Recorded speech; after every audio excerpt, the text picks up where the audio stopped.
Hello, everyone, and welcome to tonight's episode of Call of Cthulhu, Masks of Nyarlathotep. My name is Alexander Rybitsky, and I will be your keeper of arcane lore. You may just call me the Keeper. Tonight, we continue our story in the mythos, a tale of terror, horror, friendship, and sanity-breaking insanity, for lack of better terms.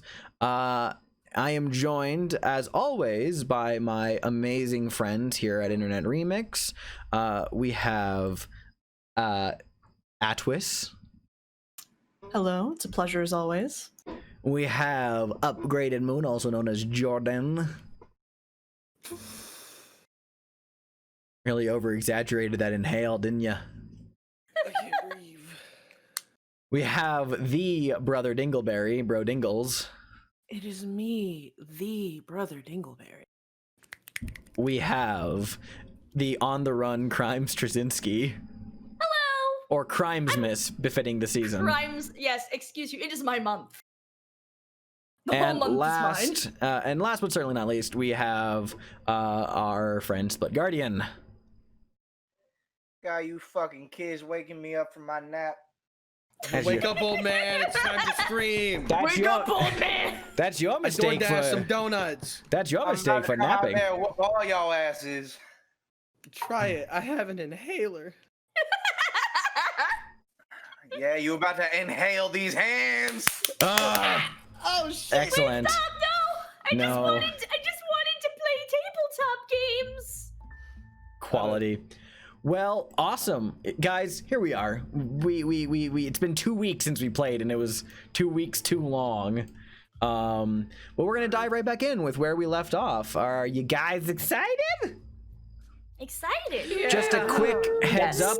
Excellent. Just a quick heads up to our audience. Next Friday, December 11th, will be our last game of 2020. After that, we will be taking a break for the holiday season, and then we will be back in the new year to continue Masks of Nyarlathotep. So, be patient, because we're also dying of the wait too. But with that, let us jump into right where we left off. So, just to give a quick little recap. Last time, the group, after their meeting with Millie Adams, Sybil, Kit, and Mason, went to Teddy's saloon to go meet with some of Hilton Adams' friends and get their takes on the events that transpired, while Sunil and James went and spoke with the eccentric Manhattan folklorist, Dr. heavy air quotes, Mordecai Lemming, who Sunil hit it off with. This is my friend now. I'm not gonna say that he's not a doctor because I really like him, but Dr. Mordecai Lemming is friend-shaped. But yes, after that, the group convened and also joined their member Kit Sullivan to meet Kit's twin sister Erin as she arrived via train, where a bit of a standoff happened between the two siblings, an emotional confrontation as Erin realized she was yet again being shortchanged by her brother, and he was basically ditching her. And so the group left from that. All of this serving as overarching the nature that they continue to get clues that seem to point towards the African fetish and folk artifact shop in Harlem, Juju House, seems to be a source of some interest. But yes, so we left our investigators as they departed from Grand Central Station in the night, going about their individual businesses and seeing where the rest of the night takes them. So I defer to whoever would like to go first and do whatever they want. Otherwise, we'll move along.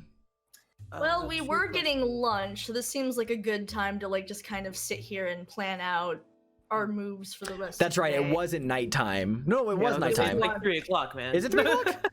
Oh, it is. You know, yeah, yes. It was around 3 o'clock. I did, you're correct. So that was my B. My B. I think it's just because I heard over the entire week people in our chat being like, we're not going to Juju House at night. So like, that's why my brain thought nighttime. We're not going there at night. We're Not yet. Dumb idea. Cool. So it is the Sybil afternoon. Cordova would not go there at night. Yes, no. Then that says something. So yes, it is nighttime. It is, I believe it is Monday the 19th. Because in addition, isn't it? No. 20th. It's the 20th because the will reading was yesterday. That's right. Yes. Okay. So Let me open the one. yes, please, because we're all confused. The will reading was today. We actually read the will before we went and met Erin. That's correct. Okay, cool. Gotcha. That's correct then. So yes, it is the 19th then. Yeah, it's the 19th. We were getting lunch, and I think the idea was Because to I have go it here in over my our notes. The plans. reading of the will was on the 19th. Oh, okay. Well, That must be me being incorrect. Because I thought it was Monday. It That's is okay, Monday. we'll figure it out later. It is Monday. It's Monday the 19th. Ooh. Yes. But yes. Shit, what year is it? What year is it? 1925. Yep. If ever. All right, guys, open the calendar, scroll to 1925, and see if Monday was the 19th. It is. I just looked. So. Fucking scrolled in 1925. Yeah. So anyway, yeah. So it is the afternoon. I'd say it's actually probably pushing 4 by now, just factoring in like. So it's like a late lunch, early dinner. You guys are having. What kind of joint are you guys eating at right now? Something with carbs. diner. That is Diner. the most valid. Oh yeah, yeah. Some nice hole in the wall place, I'm sure.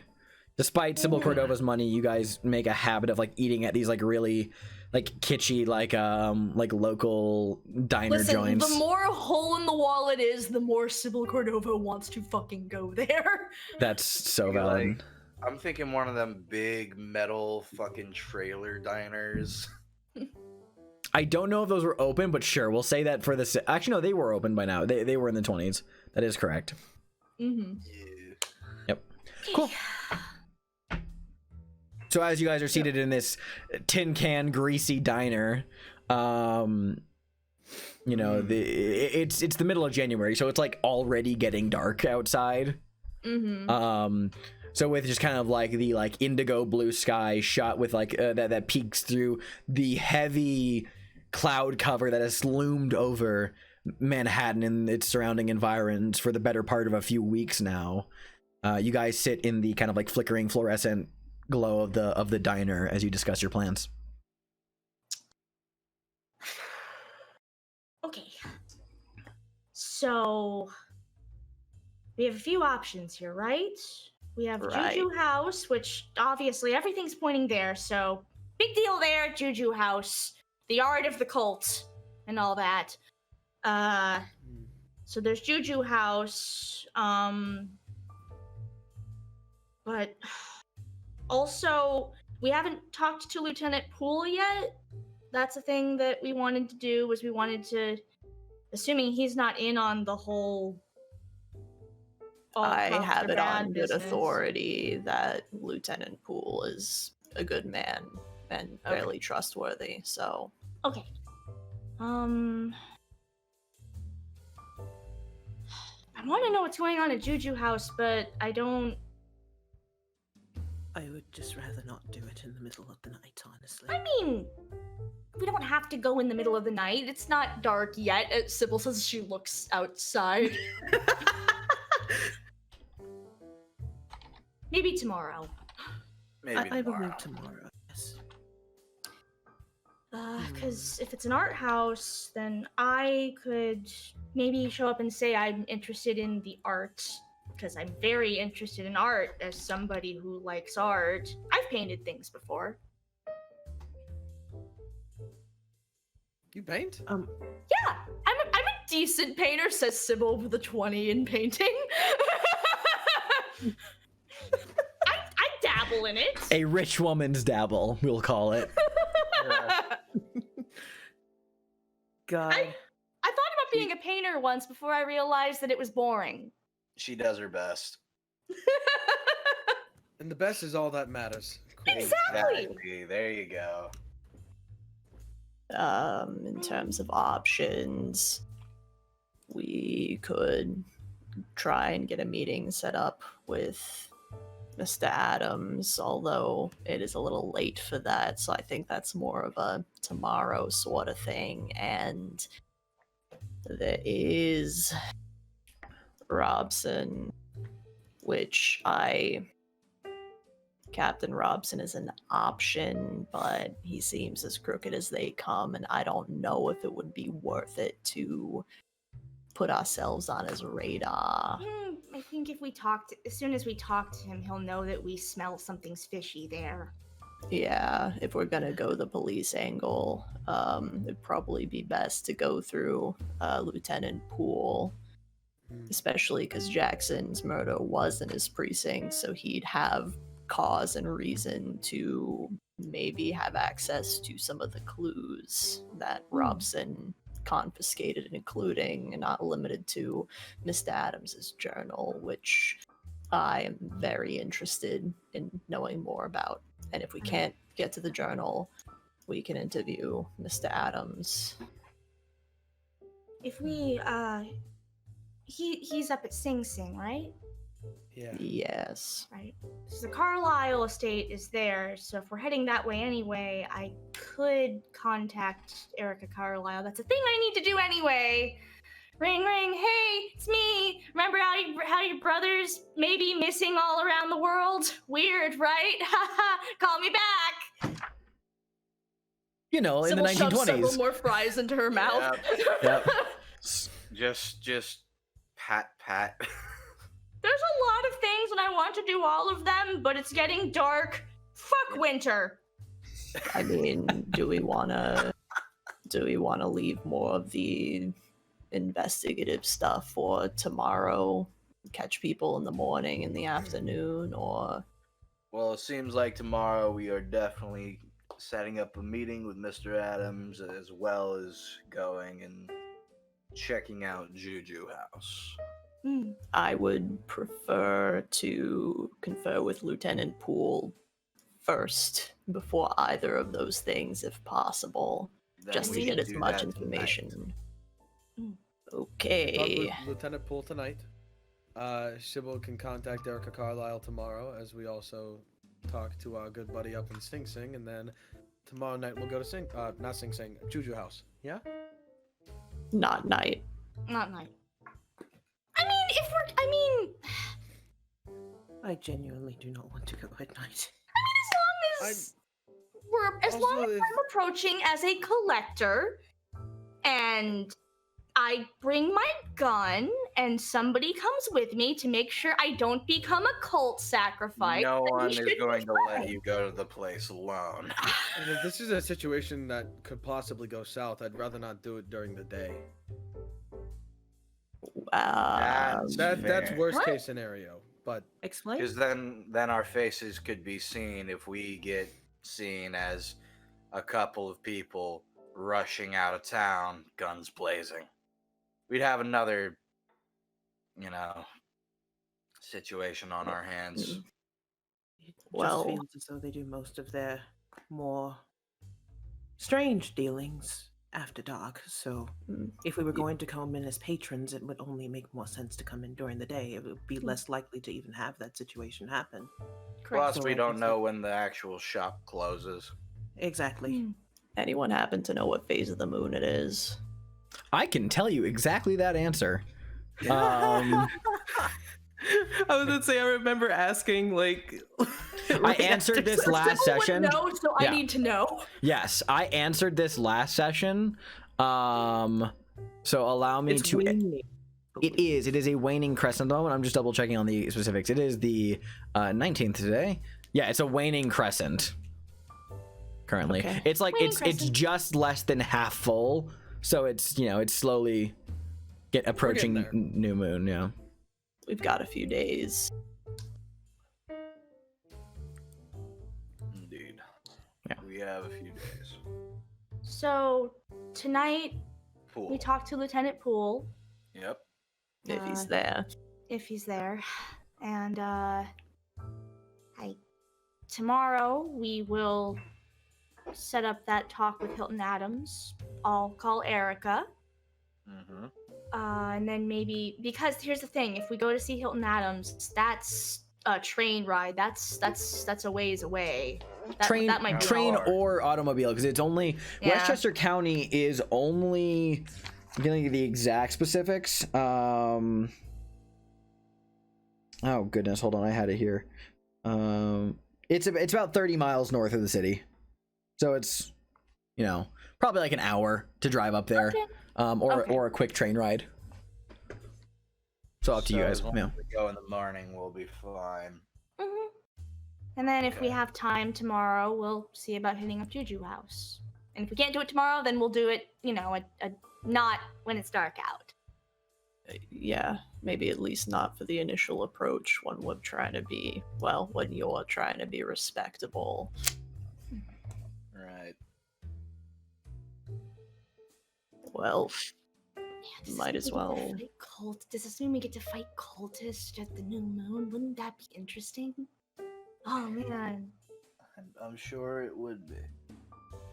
Oh, it'd be so cool. Let's head to Chelsea, I guess. Before Yeah, too much dark Yeah, out. head to Chelsea. And then Aaron invited us for dinner. I don't know if we wanted to do that.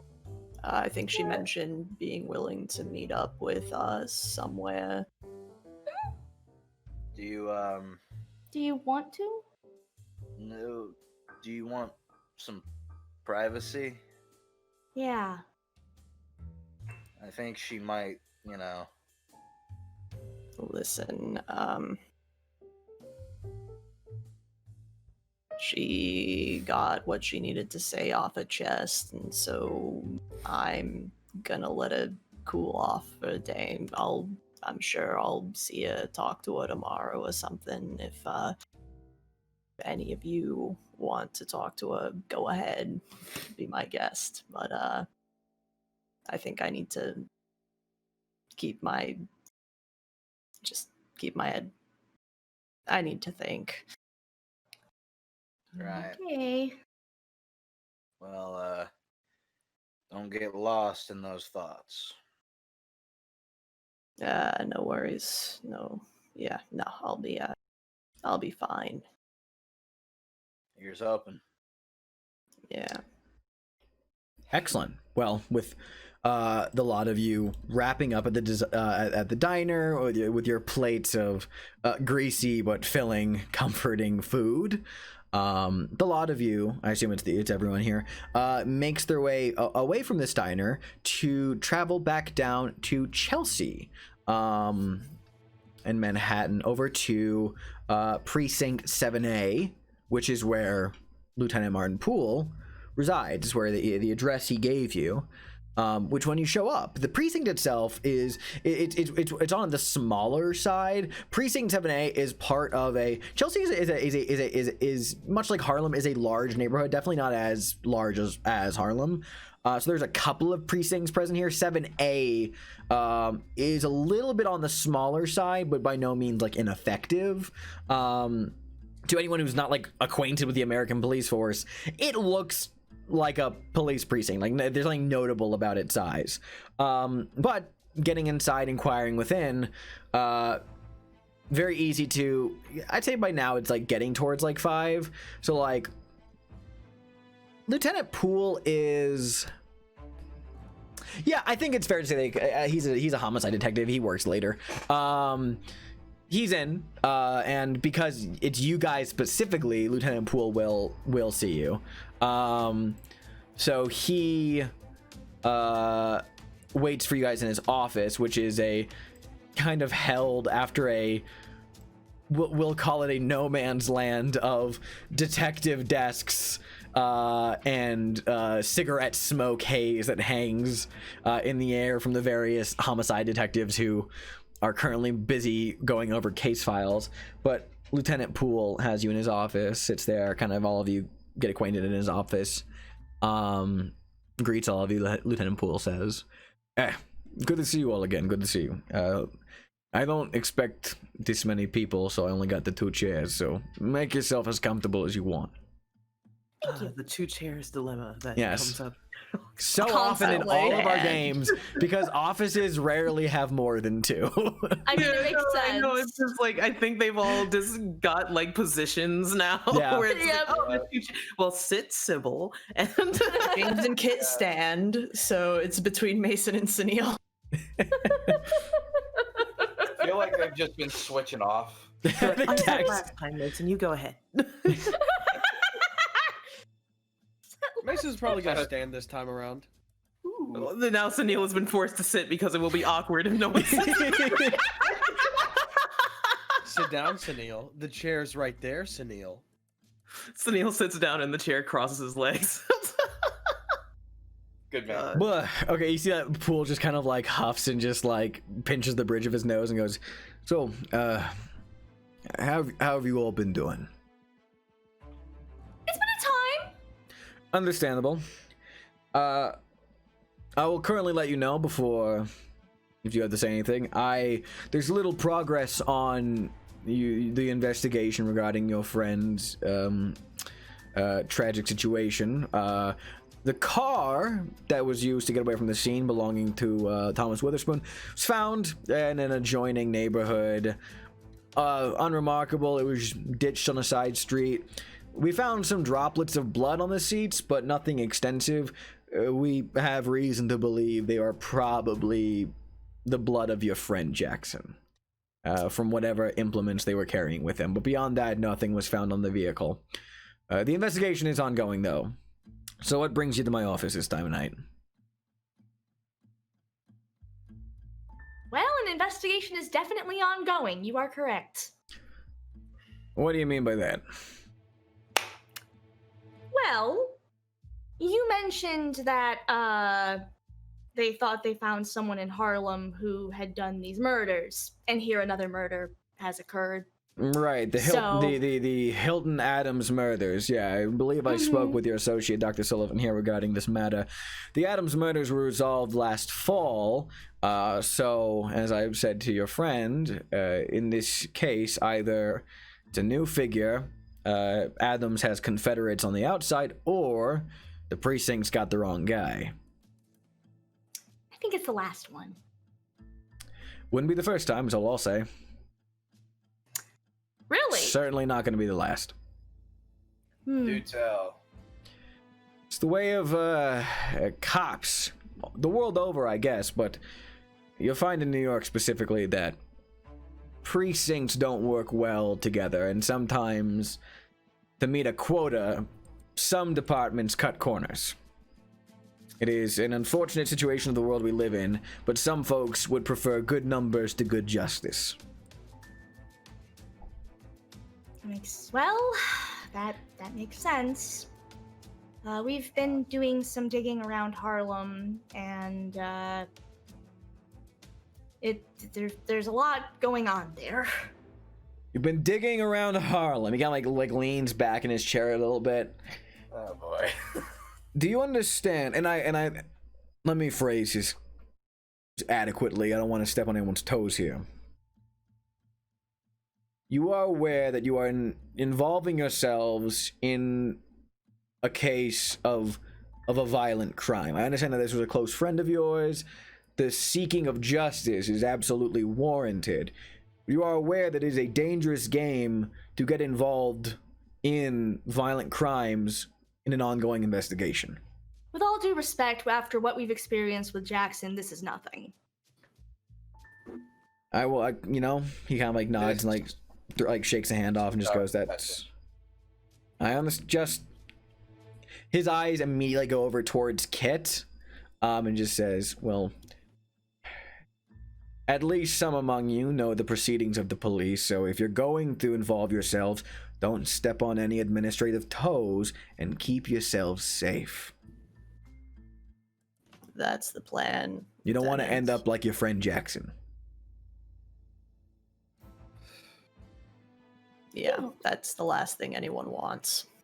Plus, Harlem's got its fair share of problems, none of which that I'm entirely privy to. It's not my neighborhood, it's not my precinct. I hear things, but my concern's at Chelsea. And, well, yeah.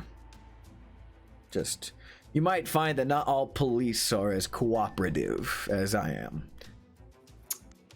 That's Yeah, what's up?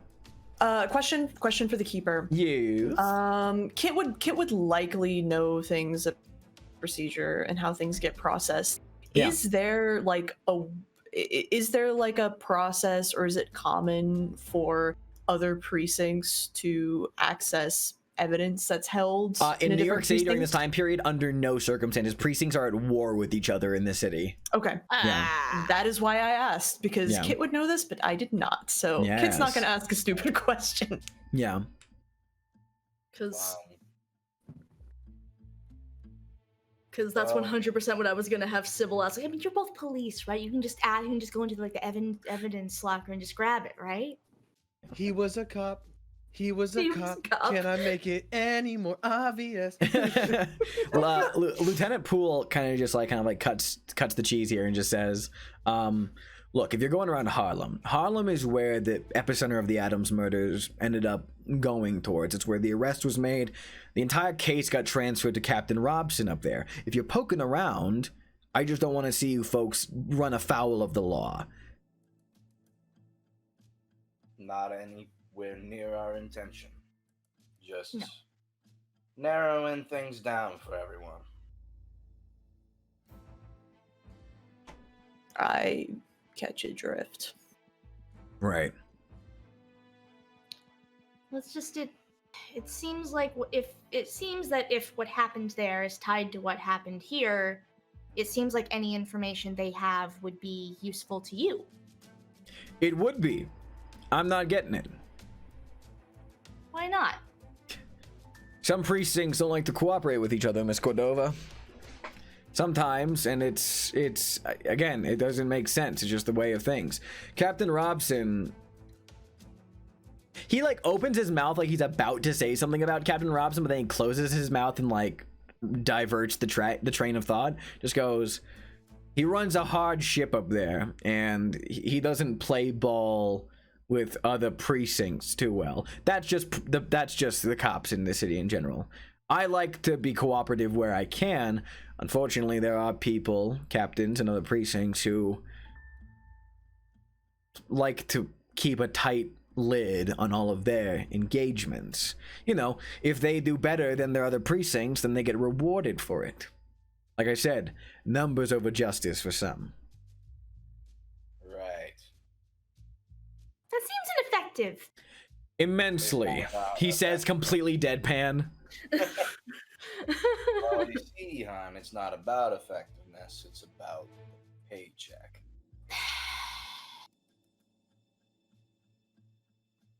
Someone's got to pay the cops, and the cops get paid one way or another. dumb. This is how they do it. Dumb. It's politics, same as anything else is. Oh, look, not that I wish to rush this meeting along. I do have some other cases I have to get to, including any follow-ups I have. The leads are not great at the moment, but I promise, you have my word as a lieutenant and as a homicide detective, a veteran of the force, this investigation into your friend's murder is ongoing, and I am giving it my attention. And I apologize that there's not consistent updates or leads. We're trying our best given what we're working with, which is not a lot. Like I said, other people aren't playing ball. Right. Out of character, I want to bring something up. How would you guys feel about sharing some of the evidence that we have with I was just Lieutenant about Poole? to I'm cool mention, with it. like, in character, it's like, would you prefer us to share what we're finding? I guess like what I'm thinking is, if he is okay is a weird word to say, but like if he's like okay with us, diving headfirst into this. I know he doesn't want us to get hurt, but like if showing this evidence might put us on a radar with the police in general, as like we're getting involved in this, because we are just people, Well, it would put us on his precinct. Like on his radar. It wouldn't put us on anybody else's because we don't share. Yeah, because Yeah. they're not talking to each other. I And know. you know, I the guess more if just info if you something were to happen, then like we would have both Harlem and this to worry about. I think from the way it's being treated investigatively, it's like they're being treated as two completely separate instances and not necessarily connected just because of the difference in geography.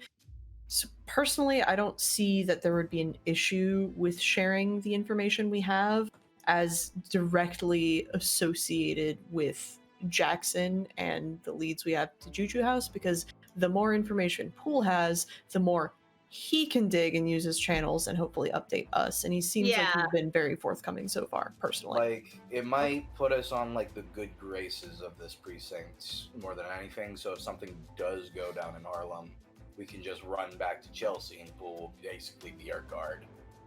Yeah. I don't know if it'll work like that, but I think Yeah, not, like, specifically like that, but you know what I mean. Yeah. Yeah, I'm okay with sharing the information we have. Plus, I'll be honest, if we don't share the information we have, I don't think this conversation is going to get us anywhere. Yeah. So I guess the only caveat I would say is that we probably don't provide any of the information, the additional notes that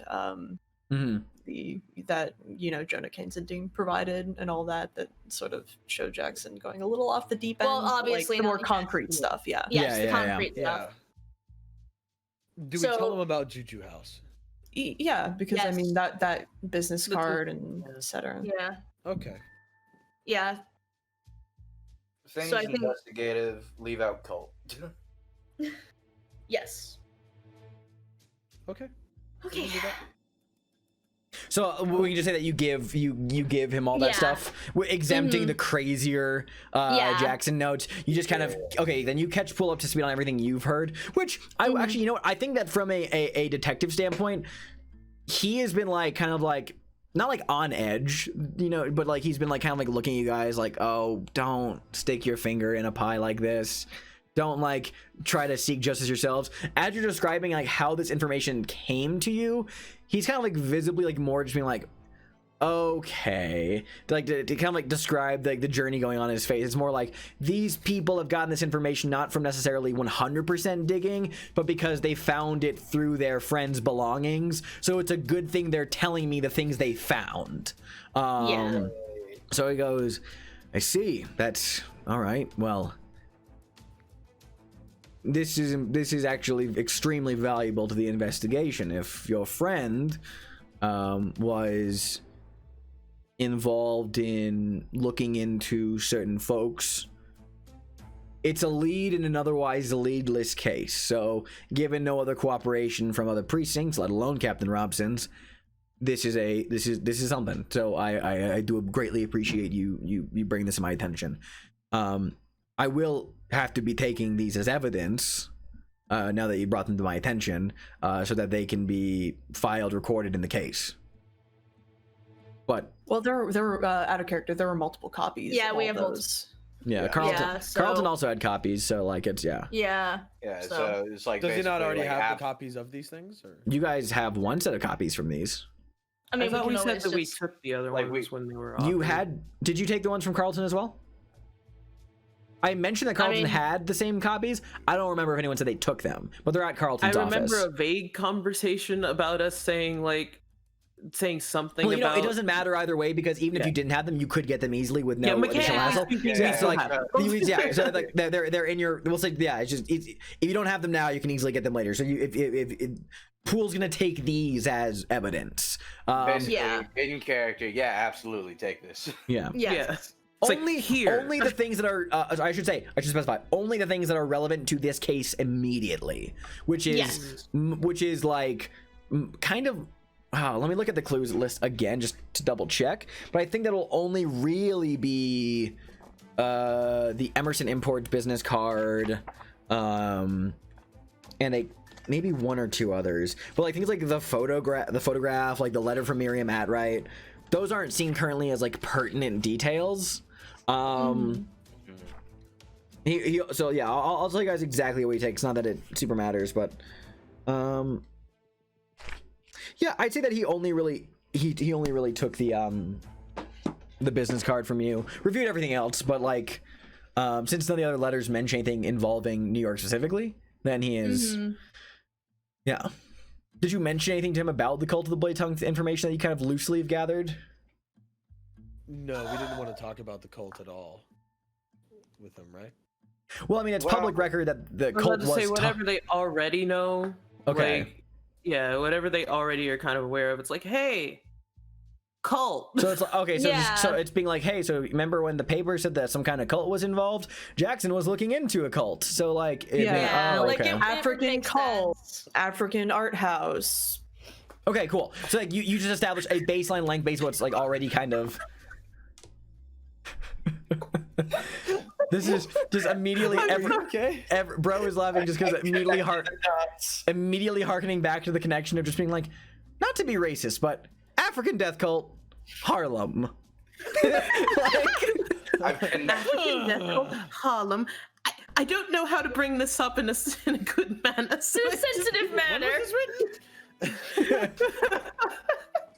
Oh, fuck. Great. So Lieutenant Poole says, "Well, I'll continue to make inquiries involving this. This is in Harlem, so I'll have to dance around Robson, but I'll see what I can do. Thank you for bringing this to my attention. Is there anything else you need to talk about?"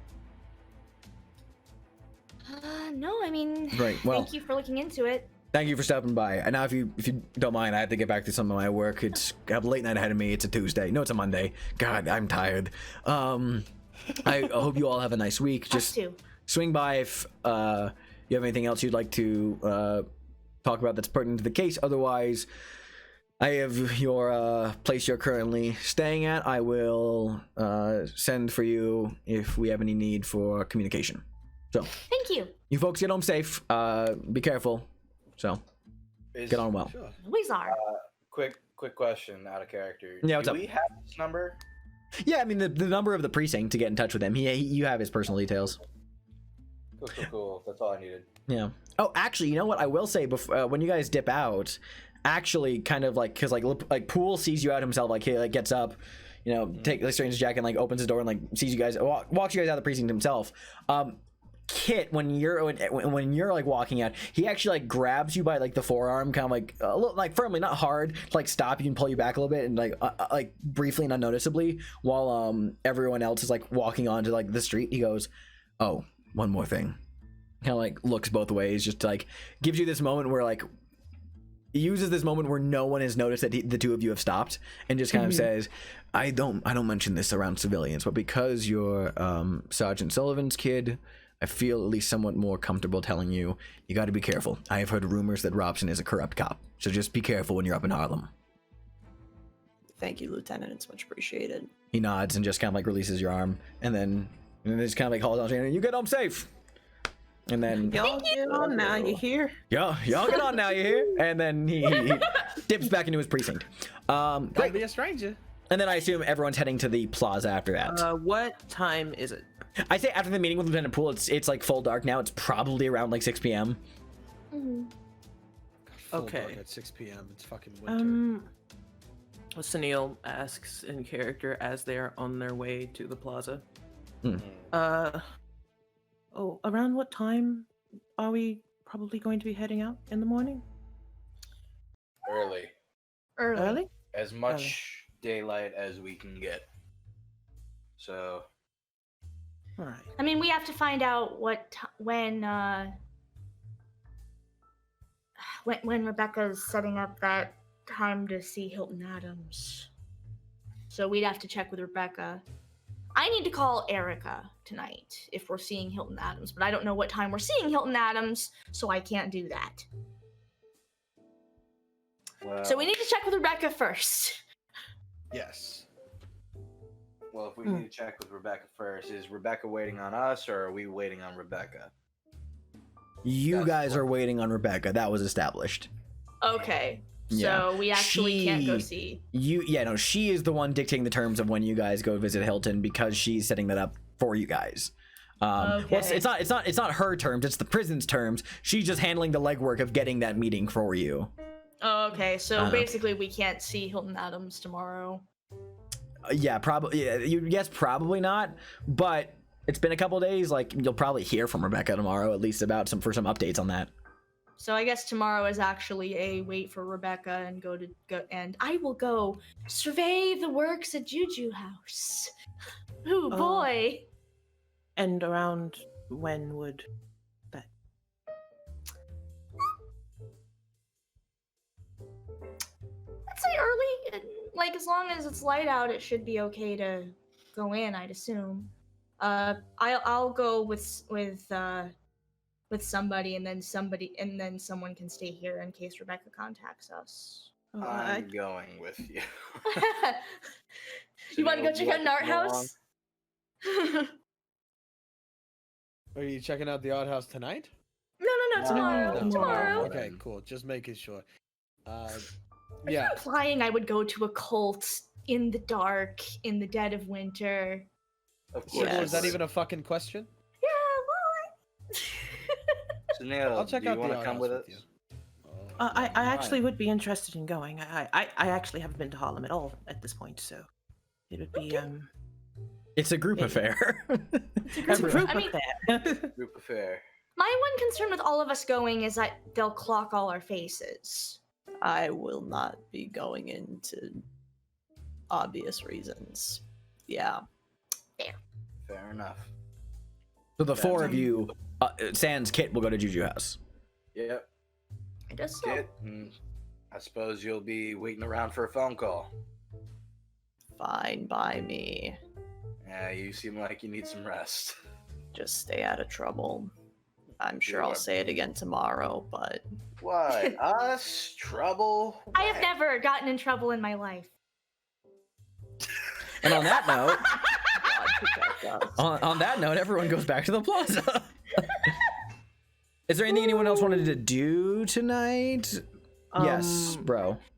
Oh, bro first, then I'll go to Kristen. Bro first. Actually, Kristen, I think I know what you're going to suggest, and you might want to do that first.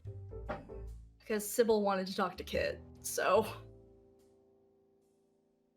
Okay, Sybil wants to So- talk to Kit. yes, that's what I want to do. So unless anyone else wants to do anything. I know that Sunil has probably been like sticking really close to Kit since the conversation with Aaron. Mm. So he probably like before I mean- Sybil, yeah. Yeah.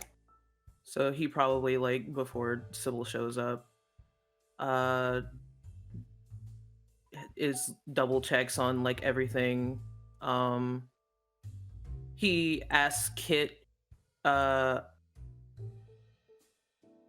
He's just gonna ask because he there's no reason why you wouldn't. Is it all right if I go speak to,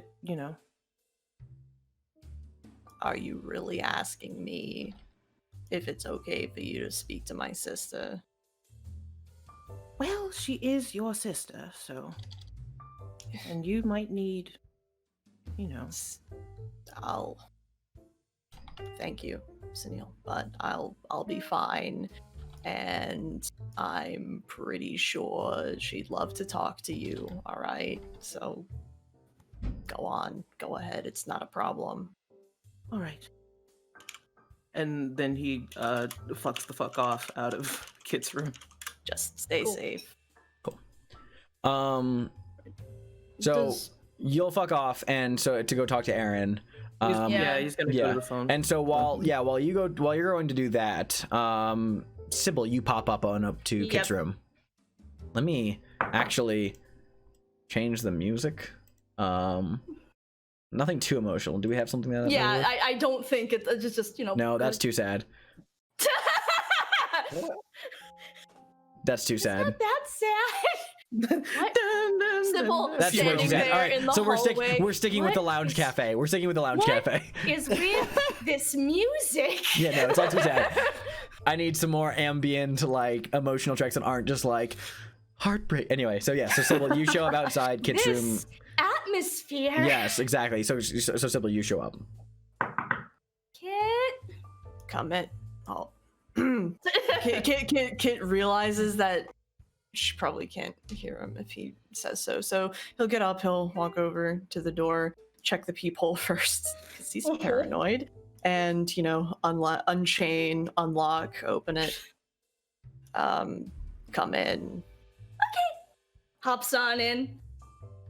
Yeah. I wanted to check in on you, see if you're doing okay. I brought me a soda, brought you water. You probably already have water. I don't know. I don't know what to do in this situation. Sip soda.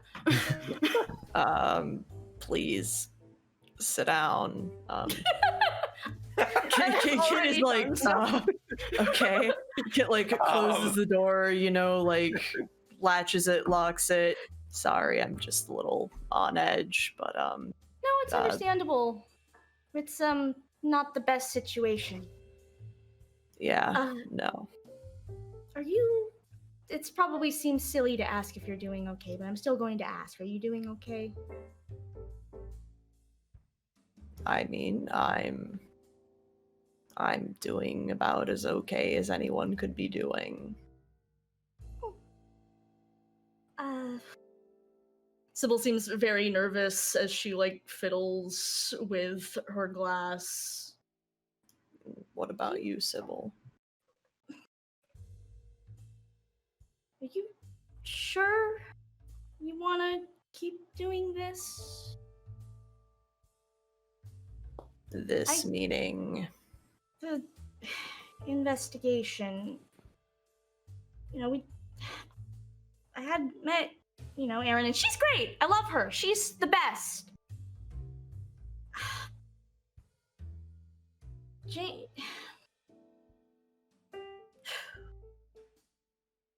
I don't have a family, as you know. I have you guys, and I have James, and that's it. I've never had anyone who, well, up until recently, would really care if something happened to be in a terrible investigation where lots of people, as it turns out, are in rather poor sorts about. And I wouldn't want you putting yourself in harm's way for us when you have other people that care about you. That's all. Kit sort of exhales and just I presume Sybil's sitting on the bed. That's probably yeah. And so he sits down on the bed next to Sybil and sort of puts an arm around her and sort of leans her into him in sort of a hug type deal and just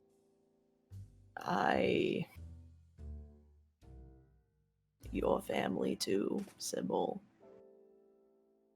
you and Mason and James and Sunil, you're all family to me. You know that.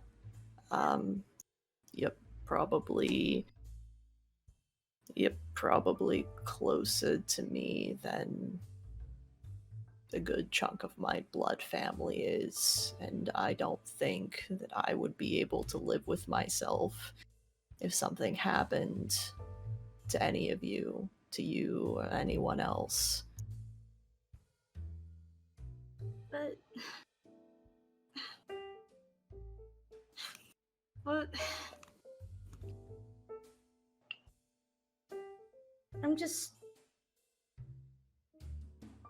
I hadn't thought about it before. That if something happened if what happened to Jackson happened to one of us, and then we had to tell Aaron that happened to you. I mean, if you want to be here, that's. I'm happy you're here. I don't know. I don't want to steal you away. I don't want us to steal you. I don't want you to feel like you have to be here if you don't want to be here. No, Sybil Cordova, I want to be here. And as for Erin, she said what she needed to say, and she got it off her chest, and she was right. I haven't been the greatest, but I'll be sure to talk to her, and if something does happen, I'm not saying that it will, she will understand. Listen, she's hard on me because we've lived with each other for most of our lives. We can do that with one another, but she's been... The concept of me not coming home isn't exactly a strange one to her. If something happens, then it happens, all right? Listen, that doesn't matter. That's all beside the point. I want to be here. I want to help keep you all safe, all right? Okay. Sybil gives him just gives him the biggest hug. We're gonna keep you safe too, so don't worry, everything's gonna be okay. Thank you, Sybil. And Kit hugs her back, and it's a strong squeeze. And Oh. After they're done, he sort of holds her by the shoulders at sort of arm's length and looks at her. Mm. But you don't worry about it, all right? Listen, you're fine. It's gonna be fine. We'll figure out what happened, and keeping you all safe is what I'm good at. It's kind of my job at this point, as difficult as it might end up being. I will do my best to make sure that it all turns out as all right as it can be. All right? Okay. I promise I will not make that job any harder than I do most of the time, which is all of the time. Yeah. Very good. That's while you two are wrapping up that conversation, we'll cut over to Sunil. You said you're contacting Erin. You're giving her a ring. You giving her a ring? Yeah, you ring up the do you want to role play the phone conversation, or just get through the basics and move to whatever you want to do next? I actually want to roleplay the conversation because it might go slightly differently than I. Okay, cool. Yeah. So you ring up the Sullivan residence. I'm going to just roll a die here on my side of the game and say that Aaron picks up. It's not not Ryan. I was sitting here the whole time like, if Ryan picks up, I'm going to have to awkwardly ask, "Hi, is Aaron home?" In your British accent. Yeah, so okay. So it is Aaron who picks up. So Atlas, take it away. Hello, Sullivan residence. Forgot the difference in volume. So, I love. No, you're totally fine. It's just I forgot about that. Yeah, it's mechanically it's all good. Continue. Sullivan residence. Hello. It's all right, Aaron, it's me. Oh my God! Yeah. How is everything? Oh, holy shit! What's it? You hear like the receiver move a little bit. She's probably checking her watch. She's checking her watch. She puts it back up. Yeah. How's everything going? I kind of wasn't expecting a call, but I mean, I'm very happy that you called, of all people. Oh goodness, Aaron. Okay, yeah, well, not to be rude, you can't ask how things are going when there's been an entire scene in the train station. But that aside, I did want to know. It might be a little late now, actually, but we were planning on doing some things in the morning, so maybe in the midday sometime tomorrow. Would you be interested in? I just want to talk. I haven't talked to you in a while. The Natural History Museum is here. I haven't gone anywhere. Well, God, perfect. So happens I happen to grow up in New York City, so I would be more than happy to play tour guide. Yeah, no, Natural History Museum, around midday. Sounds perfect. And yeah, it has been far too long. God, when was the last letter I got from you? Jeez. Oh, goodness. That was A while about ago. a month ago? About a month ago? I Yeah, roundabout. Love the clipping, by the way. I have one in the works for you, but obviously I can't send it if you're traveling around. Anyway, that'll have to wait. And also, don't think I missed the dig about the train station. We'll We'll going talk. to talk about it, yeah. We'll talk. We'll talk. But, I hope you have a good night. Oh God, cross your fingers for us in the morning. Oh? I spoke too much. I said too much. No. You spoke, so you gotta say it now. Come on. We're just going to visit an antique shop in Harlem. And that's the beginning and end of it. You're just going to go visit an antique shop in Harlem, and that is the beginning and end of it. Precisely. It better be. Kit will be home if you want to speak to him. He will be at the plaza. Okay. Well, that's a relief.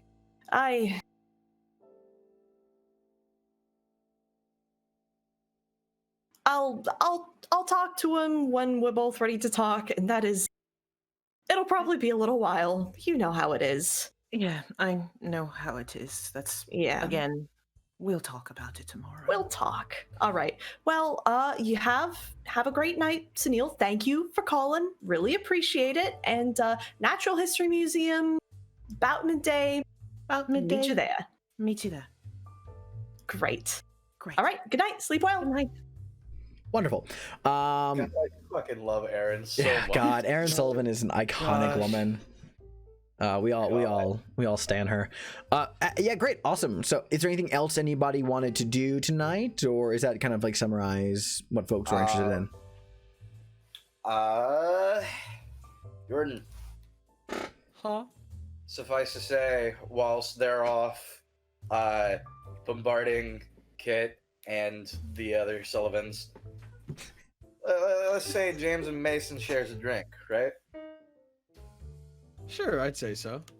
Yeah. The drinks that they can share while is this Soda. gonna be like at like a little like a soda stand, or is this gonna be like in their room? I was gonna say in their room. I think James would just kind of like, because here's the thing, Sybil would tell James that she's gonna go fuck off and talk with Kit and all that kind of stuff, and James over here is like, okay, I'm not gonna bombard the man. So he'd probably grab Mason, drag him to the room for like a drink and to just like generally kind of chat. If you Okay. want to do that real quick. A good question. Do we go to Mason's room because he has some alcohol on him, or are we going to James' room? Everyone has alcohol in them. Let's be fair. Let's be. Yes, but this is more of like a specific question because Yes. you'll see. Are we Yes. going into Mason's room? That is up to you, because if Mason wants to go to his room, then James is not going to argue, but otherwise he's like dragging him to his. Yeah, we'll go to Mason's room. Word. Cool. So the second that you walk into Mason's room, you see several half-drunk cups of water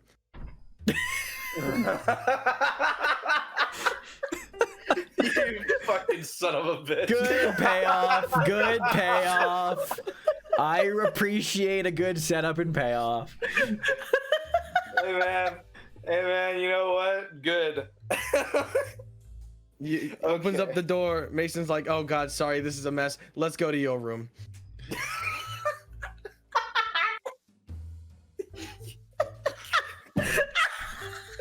I'm good. Continue. You give me a minute, you son of a bitch. You asshole. Okay. You spent a minute debating which room just to pull that card, you fucker. Okay. So suffice to say, it was worth it. Suffice to say, we get to the room. You know, we get in, we sit down, fucking James pours a couple glasses because they probably have like a whole fucking set with them. God, yeah. Hands it We do over the illegal to- thing, you know. Yeah, we do the illegal thing. Hands Mason a rocks glass, sits down on the bed. And just very simple, just all right. So, how you been holding up? You mean about Just the whole Jackson everything. thing? Everything? Whew. What a fucking question that is. And Mason takes, you know, a sip. Yeah. Kind of like takes a little pause. Swallows. To be completely honest with you, not great. I'm not excited about going to Juju House. I feel like we're gonna go there and shit's gonna go south just like it did in Santa Fe, and everything's gonna go bad, like really bad. Yeah, I And- can't quite shake that feeling myself. God, and just now Erin's here too, and I'm worried that something might happen to her in the case that like these people fucking catch our tail. Like,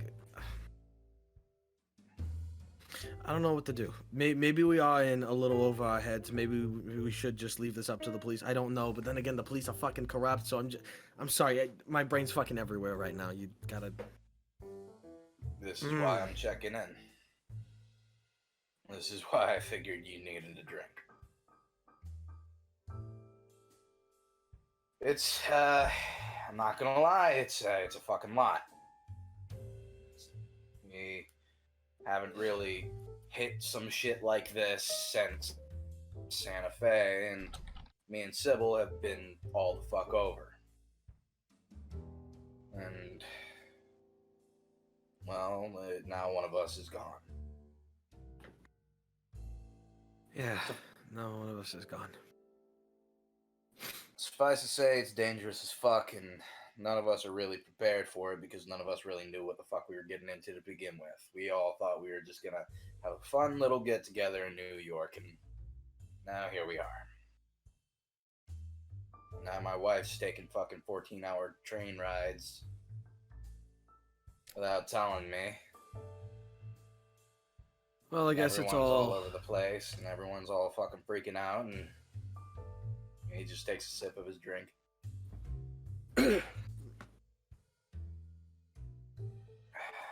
James, So- I'm gonna be honest. I really feel like something bad's gonna happen tomorrow.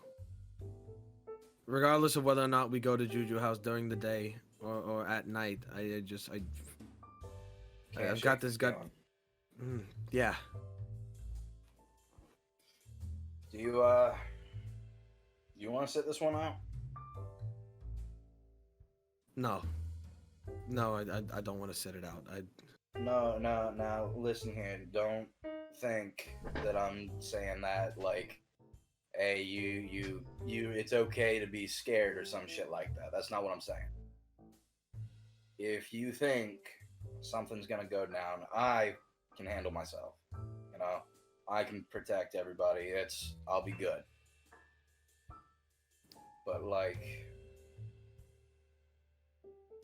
everybody else has a little less experience in the matter. If something goes down, you best believe I'm sending Sybil and Sunil out the door as soon as possible, and they're gonna be running.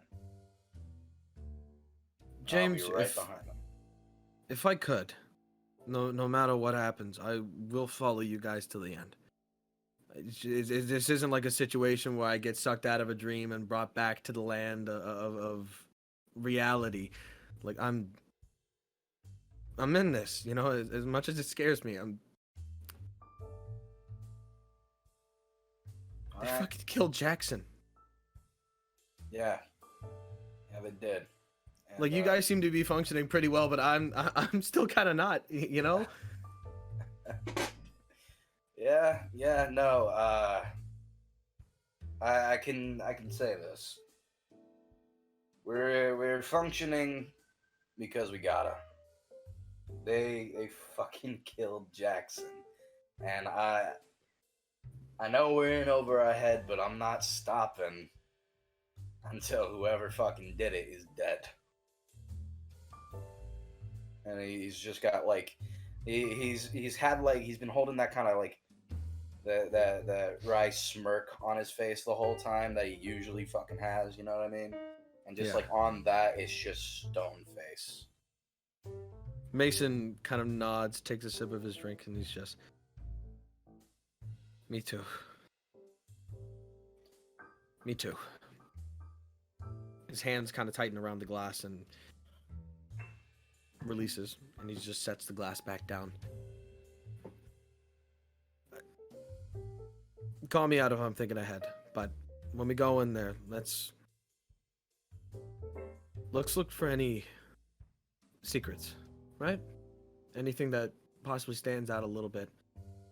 Something. If people have been meeting at that place a lot all at once, there's got to be something more to it than just some art shop.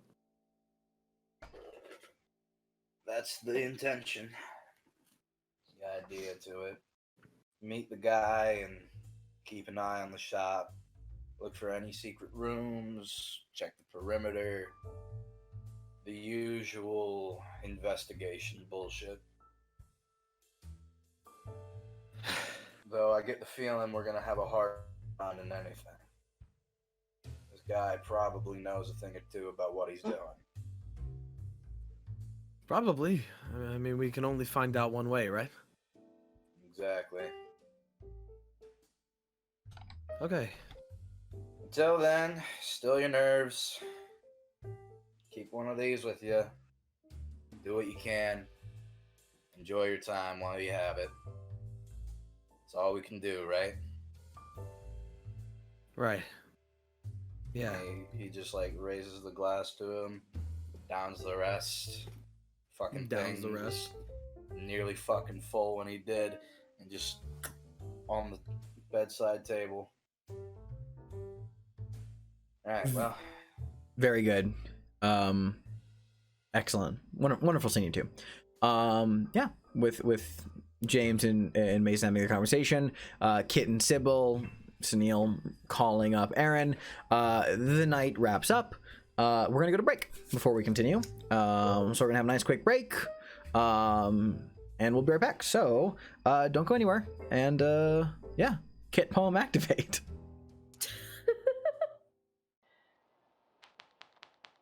The Hollow Men by T.S. Eliot. 2. Eyes I dare not meet in dreams. In Death's dream kingdom, these do not appear. There, the eyes are sunlight on a broken column. There is a tree swinging, and voices are, in the winds, singing, more distant and more solemn than a fading star. Let me be no nearer in Death's dream kingdom. Let me also wear such deliberate disguises, rat's coat, crow skin, crossed staves, in a field, behaving as the wind behaves, no nearer, not that final meeting in the Twilight Kingdom.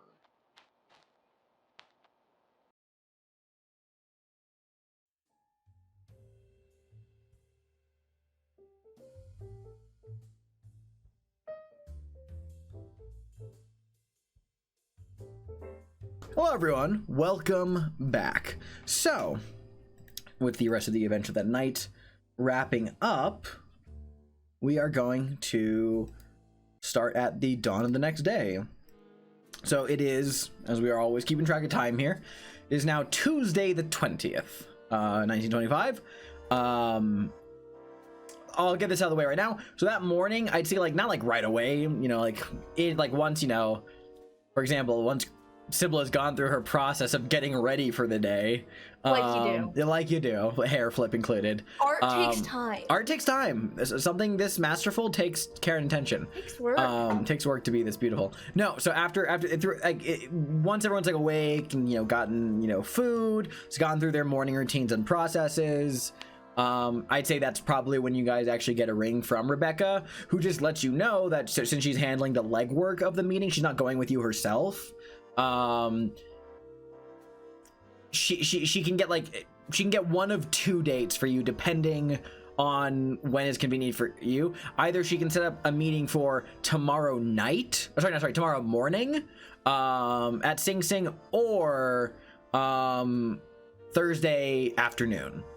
Like she can always schedule more visits, but like for this first visit, that's like when the she got 2 dates just because she didn't want to blindside you guys with one thing, so it's either tomorrow morning or Thursday afternoon. I like tomorrow morning. I mean, that gives us time today to do Juju House, and then Sybil can call Erica this afternoon and maybe see about maybe we can see about hitting up Erica after the meeting with Hilton tomorrow. So that'll work. The sooner the better. Yeah. All right, cool. Well, then that is all the things on the docket for that morning. Yeah, so like you pass it along to Rebecca. She'll set up the meeting for you guys tomorrow. Can I say that Mason like takes an extra sock in his pocket today? Sure. He keeps an extra. Yeah, just gonna lay that down right now. He takes an extra sock in his pocket. An extra sock in his pocket. Gotcha. Mm-hmm. Even during the winter, you gotta impress the ladies. I'm kidding, of course. Anyway, great. Yeah, no, absolutely. You grab a sock. I know exactly what you're going for here. I know exactly where you're going with this. So yeah, we'll discuss the mechanical ramifications if that ever comes up. I have no idea what the fuck you're doing. I know. He folds it so it's flat in his pocket, Xander. Yeah, I know. No, I'm on the wavelength of exactly what you want to do with that sock. Don't worry. Okay. Yeah. The second campaign. No, it's just a normal black sock. Black sock. Totally. It's just a sock. It's Totally. just a Normal sock. black sock. Don't worry about it. It's Great. just a sock in his pocket. So, yeah, I mean, all of you get ready. All of you go through your processes and routines. Where from that? I think the plan is to head to Juju House unless Juju House, okay. I know Rebecca called already, but I still think it would maybe be a good idea for me to pass. As recognizable as we all are, I think I'm probably the most recognizable. That's fair. Sounds good. Understandable. Just be careful, I'm a ring away. So, Kit, you're gonna hang back at the hotel? Yes. Gotcha. All right, cool. The rest of you are going to Juju House? Yes. Okay. Yes. So that morning, you guys head up in your means of transportation, up back, you know, once more into Harlem, the first time for Sunil, to find this Juju House, which, you know, takes a little bit of finagling, but it's not the most time-consuming task. Eventually, you guys you guys find where Ransom Court is. It's this cluttered alley just off of West 137th Street, east of Lenox. So kind of get it there on the scene. This is where the alley is. The shop, it's one of those shops. It's like it's not facing a street. The shop is like there's like, you know, the address where Juju House, you know, is street side on 137th would be like actually, let me just double check my factoids very quickly.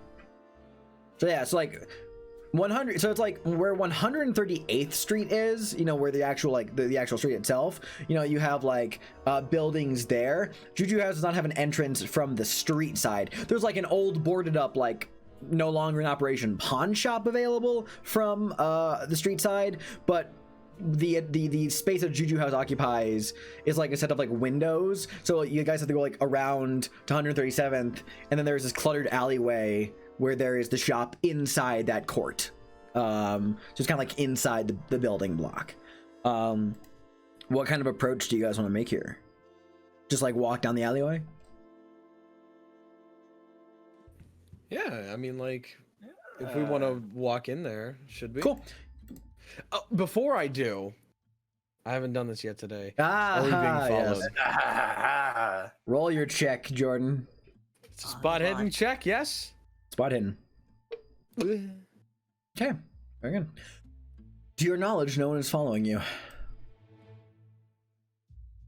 Okay. You get some looks for being a, I mean this with all the love of my heart, Mason, a white bread guy. Like, for being like a blonde haired, blue-eyed. You're in Harlem. Definitely get some looks. Just by proxy of you stick out like a sore thumb here. More so than any of your other white companions. Man. Exactly. Yeah, fuck. He's got the green. Anyway. He's almost there. So, stopping at the entrance of Ransom Court, kind of like, you know, you Mason, you take a glance, take a look over your left and right shoulders. People who mill about the area, you know, there's tenements nearby and surrounding Ransom Court, but you're feeling confident that there's no eyes on you that are unsavory. You're paranoid, but you're not feeling like you're being watched, you know? So it's okay. So the four of you kind of like walk that kind of like into the cluttered alley, which it's short. It opens up into this like 20-foot square court. There's only actually a couple of doors here. You know, there are various windows from like the tenement buildings where people are living in this block that like look down on this court. But there's only actually like 2 doors in Ransom Court. There's the storefront of Juju House, which I'll describe in a second, and then there's like what looks to be the back door of the abandoned pawn shop that you guys saw on the other side of on the other side of the block. But yeah, I mean, the front of Juju House, there's this like display window and a glass door. Both are curtained off, so you actually can't see the interior. But the display window has some pieces of African art that are put up in there. And there's actually this little handwritten card propped up in the bottom corner of the window. Just saying that the shop hours are 9 a.m. to 5 p.m., closed on Sundays with a lunch between 12 and 1. Okay. Yeah. Well, We we're worked it here out. before 12, so. And let me just look at something very quickly. Guys, how much trouble would we get in for just fucking breaking into an abandoned pawn shop? More than I'd like to get into at this exact moment. Not Okay. yet. Just not Okay. yet. I'm sorry. I have no reason to. I'm curious. You're a My forward-thinking bones are guy. telling me. I see a door. I'm like, I could break that. No, I understand like the urges that you're having right now because I'm getting them too. Like Yeah. I want to get in, not to just break in, but like I want to do that later. Just I not want now. to check it out. I want to give it a look. Let me Also, in. can Wanna I give get it a little a, look-see. for the 4 people here, can I get a group luck roll? Just as always, a reminder, whoever has the worst luck makes the roll. Fuck. My luck's 44. Go on, Sybil. Go My luck on, is Sybil. 91. Go on, Sybil. Okay, cool. Ooh. Cool. Oh, you can't do it on luck rolls. You can't use it on luck rolls now. All right, cool. So I mean, like, yeah, you know, you guys are within the store's operating hours, and like, I mean, like, you know, you're up in Harlem. There are obviously people who like are living up in the building around you, but like, no one's like, there's not like people who are like clustered like around like this place is like a crowded busy storefront. The most people around here are like a couple of winos on the street side, you know, just people busking for change. Just some vagabonds and vagrants who just kind of like lounge here and there near the alley. I see that there's like maybe like one or two who are just kind of like living or like squatting amidst like the cluttered boxes and garbage bags near the front of the alleyway, just kind of like shabbily dressed, you know. But like other than that, like nothing is like detrimentally like busy or thrumming at the moment. But yeah. Bada bingus. Bada bing, bada boom. Well, Well, doesn't seem like much else is left but to just go in. What's the approach we're taking with this? We talked about this during the break, actually. Yes, we I did. missed it, so that's why I'm asking. Yeah. All right, so here's the basic gist. Me and Sunil, we have reason to be here. We got a recommendation from a Mr. Dr. Lemming. He's a great guy, very eccentric, fucking awesome. He told us about this wonderful little antique shop where he gets most of his mythological kind of information when it comes to things like African stuff, cults, all that kind of stuff. The occult, I should say. So that's why James and Sunil is here, and Mason and Sybil are accompanying them basically with the excuse of it sounded cool. Fair enough. Listen, So, my husband said there was this cool thing, and you know, I just My listen to husband whatever said there he was this says. cool thing as well. I'm kidding. James and Sunil are probably gonna do most of the talking, while while y'all like kind of just look around, all that good shit. I wonder if we're maybe gonna do someone- our I own was going spot to hittings. ask, actually, if it was possible, if because I understand Kristen's concern here. my spot hidden is 25. I'm not gonna Let- find shit. Someone Here's else the should thing. probably do Here's the something. thing. Here's the thing with this. Is when we're done talking, we can easily just do a spot hidden ourselves. Fuck, when we walk in the door, we can all individually do spot hiddens. I think that would end It's up being a group fine. spot hidden roll, which means that Sybil would still have to roll. Yes. No. So the thing with the difference between group luck rolls and group ability check rolls. Group luck rolls is always who has the lowest number goes. Whenever people are like, if you're quote unquote like helping each other, it's just multiple people roll and just one success is enough for everybody. Oh, okay. Yeah. Yeah. I remember I double keep- checking that rule a while ago and just being like, that makes sense. One day I'll remember the rules to call Cthulhu. Preferably, not everybody rolls the same check, but like, you know, you can have like two people who'd be like, yeah, we'll roll to keep, yeah, you know, so like, Yeah. So like, basically, like I know the spot hidden check's like a little weird, but just you know, if it's important, yeah, it will probably be mentioned if you find it. You know what I mean? Just look Sure. around the fucking shop. Sure. You're giving me that look, damn it! Just look around the fucking shop. Okay. Well, I, for one, am ready to get this adventure rolling. So, What the fuck are you saying to me? Mason walks inside. Great. The door, you push the door Yeah, open, we're all ding, done. your little bell rings off, just ding, ding, ding. It is small inside Juju House. The interior is like a mere like 15 by 20 feet. The shop itself is dirty, dusty, and piled with African tribal artifacts and other bric-a-brac. Devil masks, leather-headed drums, stuffed model giraffes, carved wildebeests, dull hand weapons intended for display, ivory warthogs, and so on. Sybil's already having the best day. There, Like, but- oh. there is an almost immediately like oppressive, uneasy feeling that hangs in the place. There are 3 people around here. One is behind the counter, and I'll describe that gentleman in a moment. And then there are just 2 other African American folks who are just like going through like the shelves, like looking at like the very like 2 individuals, not like together, just like going through the shelves, like looking at things, just like occasionally like, pick something up and like turns over on their hand, looks at you as you enter the shop, but like immediately just goes back to like looking out whatever curios and bobs. One of them at one point like takes something like up to the counter and like starts and like goes through the process transaction. But as you guys enter, the guy behind the counter immediately like throws on this wide, toothless smile. This guy looks truly ancient. Like this is like a skeletally thin, wizened old African American man with skin the texture of a walnut. He has only like a fringe of like white hair and just toothless and missing many teeth. He's wrapped in this bright. His body's like wrapped in this like bright red blanket. And he kind of like pauses the transaction that's currently happening and walks out from around the counter. You can see he's just wearing sandals on his feet. And he approaches Mason, you're the first one through the door, and then the people kind of file in behind you.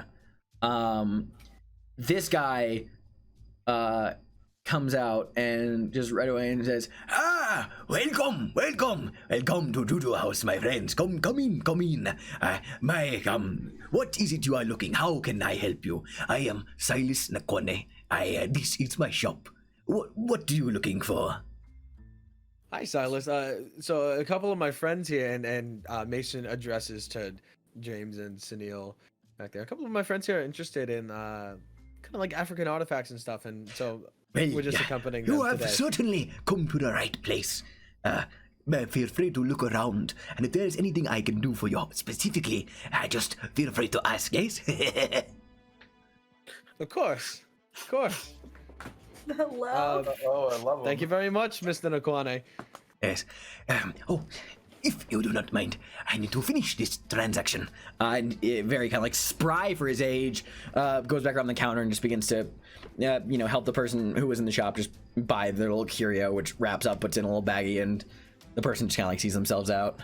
But Silas just kind of like stands behind the counter, just kind of like, just standing there, just like cordial, like shop host, not saying anything, just like watching you guys move through his shop. And if you ever have any, Psychology check. you want to make a psychology check, sure? Yeah. Let's don't ignore that. Track that.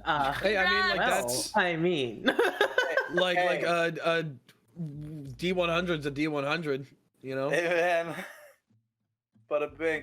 See, fuck you. Like that's all I gotta say to that. That's really all I gotta say to that. If I didn't misclick. Well, I mean, like you did roll the, like, I know last time during Perdition, if we made like a wrong roll because it is just a D100, we can roll with that one, right? That is up to Xander if he will let What me you rolled a keep it's like the you rolled a psychology check? Oh, you rolled you Yeah, used appearance. he ended up Oh. accidentally rolled, rolling appearance an first. appearance. Yeah, my general rule of thumb is if you miss, it's still all a D100. It's not influenced by numbers. My general rule of thumb is just like you can use the number if you misclick, just because it's not. It would apply the same way whatsoever. In this So case, I can keep that you 38. can keep the 38. I'll allow that. Fuck yeah, psychology success. Yeah. hey. Wow, Also- I rolled a 49. That was so close. Only my players can see this, but I have thrown up a little map of floor plan of the Juju House in the Roll20. Lovely. Yay. Yeah, just so you can keep track of like the spatiality of what I'm talking about. Yeah. Okay. Cool. So I'll say call that a successful psychology. I mean, the normal success. I'd say that this guy has all the trappings of just like, he's good at just being the. How do I phrase this? Okay, I'll just phrase this in two ways. One, from being the wizened old shopkeeper of just being like, yes, of course, but also in the presence of this predominantly white group, making himself seem very subservient to you guys to like cater to your interests. Yeah, I know, but he seems like he's doing that intentionally, like he knows the game and he's playing it well. It's what he's used to, but it's like he's just this like just kind of like spry old man, just kind of being like, yes, oh come in, oh happy to help you, yes. That you have going on. I want you to know, with the posture that you put on every time you speak as him, I have him permanently like seen as just like fucking running around with that kind of hunch. Oh, absolutely. Kind of like the semi like jog, semi hobble. Yeah, exactly. around Where the it's just store. like you're kind of dangly the whole time. Yeah, I'm picking up what you're putting down. God. I love Damn, him. what you I making? love him so much. I hope he's really good. I hope he's a good guy. So yeah, Silas just the other customer just kind of like wraps up in there as well. Doesn't buy anything, just like leaves. Yeah, I guess I'm gonna and like look around. Silas just Yes, I will. Sybil will look around. Sunil and James said they wanted to take point on this one, so I'ma just look around. You know, actually, Sybil, I'm gonna ask you. Can you give me like an occult roll? An occult roll? Oh Yeah. boy! Yeah. Oh boy! Oh, God damn it! Oh. I'm so sad. That wasn't just a small failure. That was a big failure. Oh. Can I make an occult roll, Xander? If your heart desires. Yeah. You know, actually, you know what? Hold on. I'm going to be nice for a second, just because I've said this before.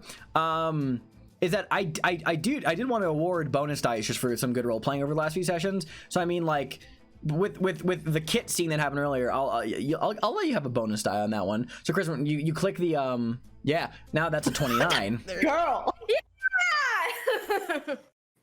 Yeah, cool. So you spend your bonus die. Yeah, I mean, like, I see that everybody has, at this point, has a bonus die from roleplay. That I'll let you. That's my home rule for inspiration, I guess. Thank you. Yeah, cool. So, looking around, Sybil, as you're just kind of like, you know, you're just looking through all the curios. Yeah, I mean, like, certain fetishes in this shop are traditional components of like ritual magic from various African cultures, like the authentically, like, you know, culturally representative. Yeah.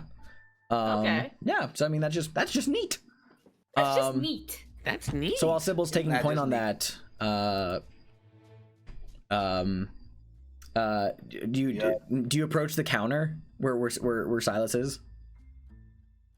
God. Okay, sorry. So, Sunil, you're gonna have No, to he's leave going. this- He's going. I had to mute. Yeah. Yeah. People do So- get crazy sometimes. Yeah, Sunil like walks up.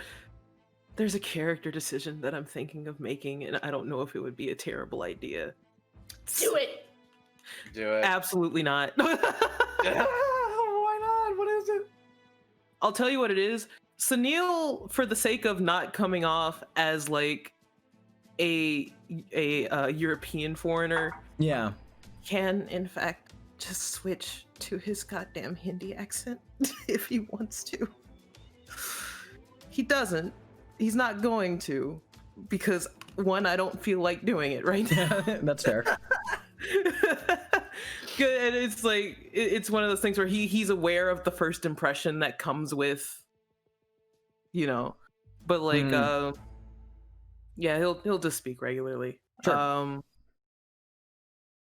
So I actually, okay, he goes up to Silas and he's like, so you're Silas Nakwane? Yes, that would be me. Oh, we were actually, what is the word? This is the player not remembering. Yeah. We We're actually referred. we heard about this place from a very recent friend of ours, And who would that happen to be? a Dr. Lemming. Dr. Mordecai Lemming. Yes, I am familiar with the man myself. Very funny man, good man, comes in every so often. I enjoy having him around. Had lots of great things to say about this place. Recommended we come by. Well, feel free to have a look around. If there's anything in particular that you are looking for, I would be happy to help.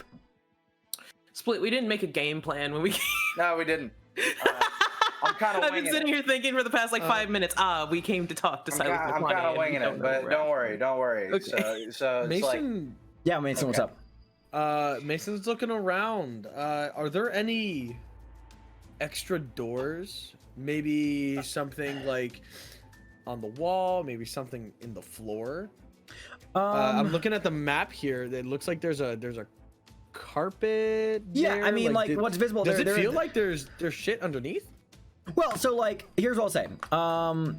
There is a rug that hangs on the wall behind Silas is like little like glass desk, like counter desk. Okay. There probably is like a door behind there if there's like a back of the shop, because you don't see any other doors. Yeah. Why don't you give me a spot hidden check?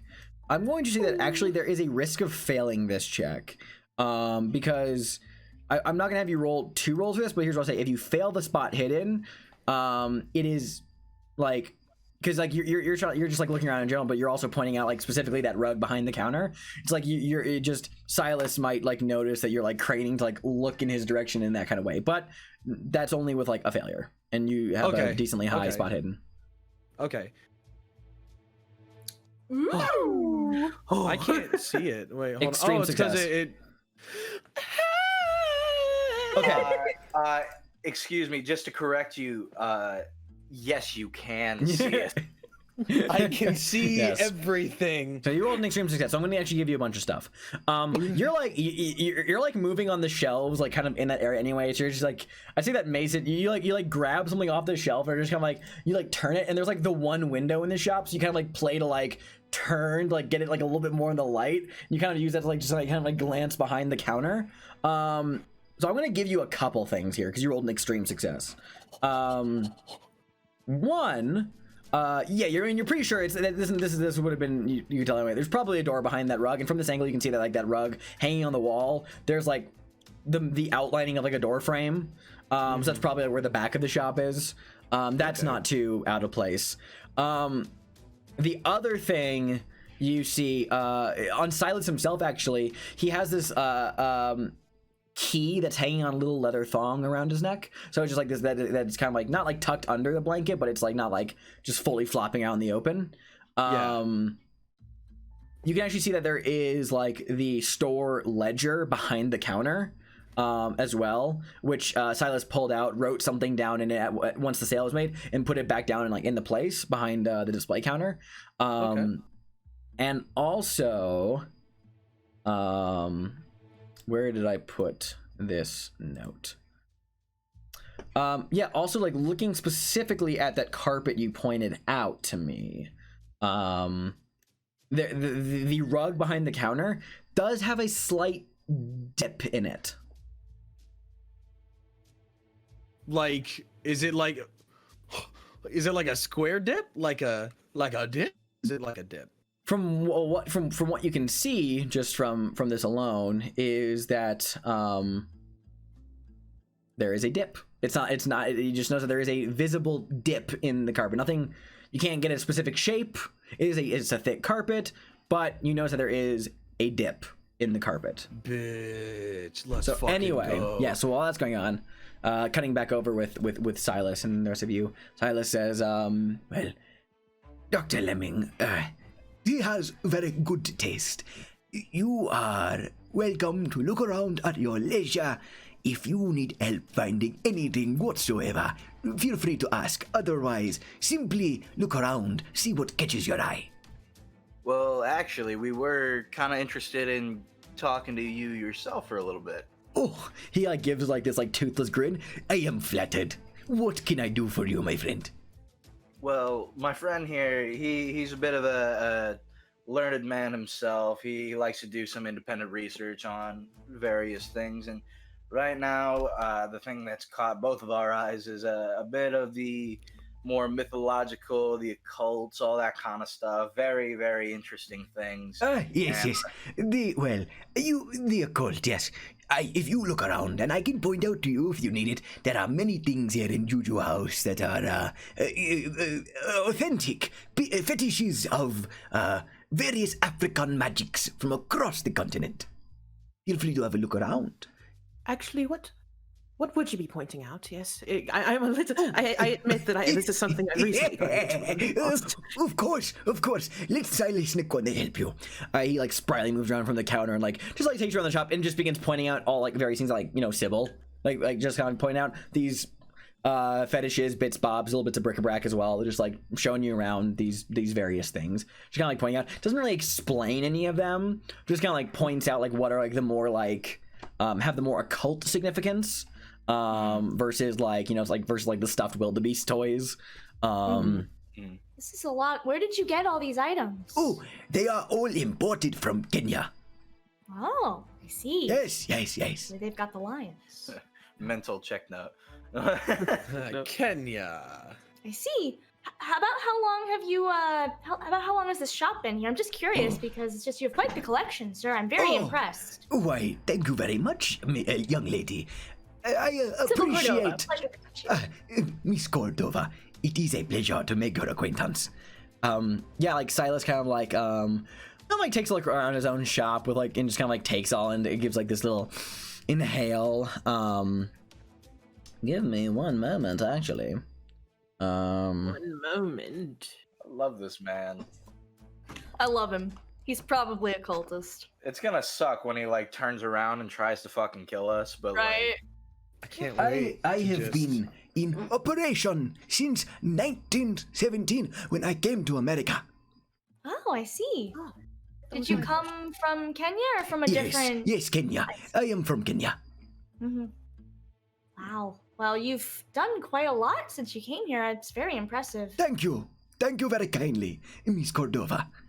So, what brought you here from Kenya? Was it just Yes, Good old yes, yes. entrepreneurship?